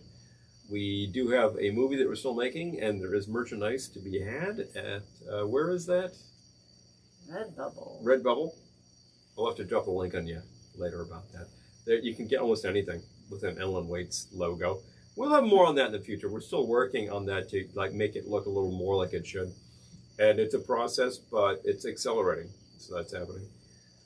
We still have our towels. Some of you have purchased them recently. We had a shout out about them tonight. Yay, there are two fantastic colors. We saw Amy at the car show. She bought a towel. So, some of you are already participants in this fun process. We just kind of last minute had those produced. We had them at Ohana. I don't think they really got exposed, but they're getting there now. Yep. So if you'd like a better bar towel, let us know. It's available for a very good price. Well, fantastic to be able to spend. Thank you for being here. This was so much fun. And you know what? Please. I love sitting here. I love sitting down for one of these broadcasts. I'm not going to lie. Oh.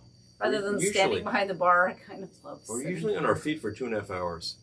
I know. It's kind of enjoying kind of a big here. thing. It's not bad, but it's been fantastic to have a couple and a half hours here with you and wherever you are. And as always, I hope you stay safe.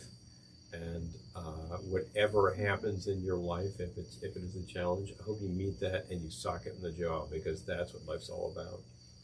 And if we've been able to show you a little bit about how to do this business with a little more fun, then that's part of our mission. And next week we'll start talking about those little naughty coasters that were in your grandparents' attic and what's that all about.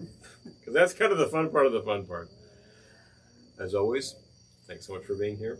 We're so glad that we can give you a little entertainment on a Wednesday night when we all need it. Thank you for being here. Wherever you go, whatever you do, always remember, we'll see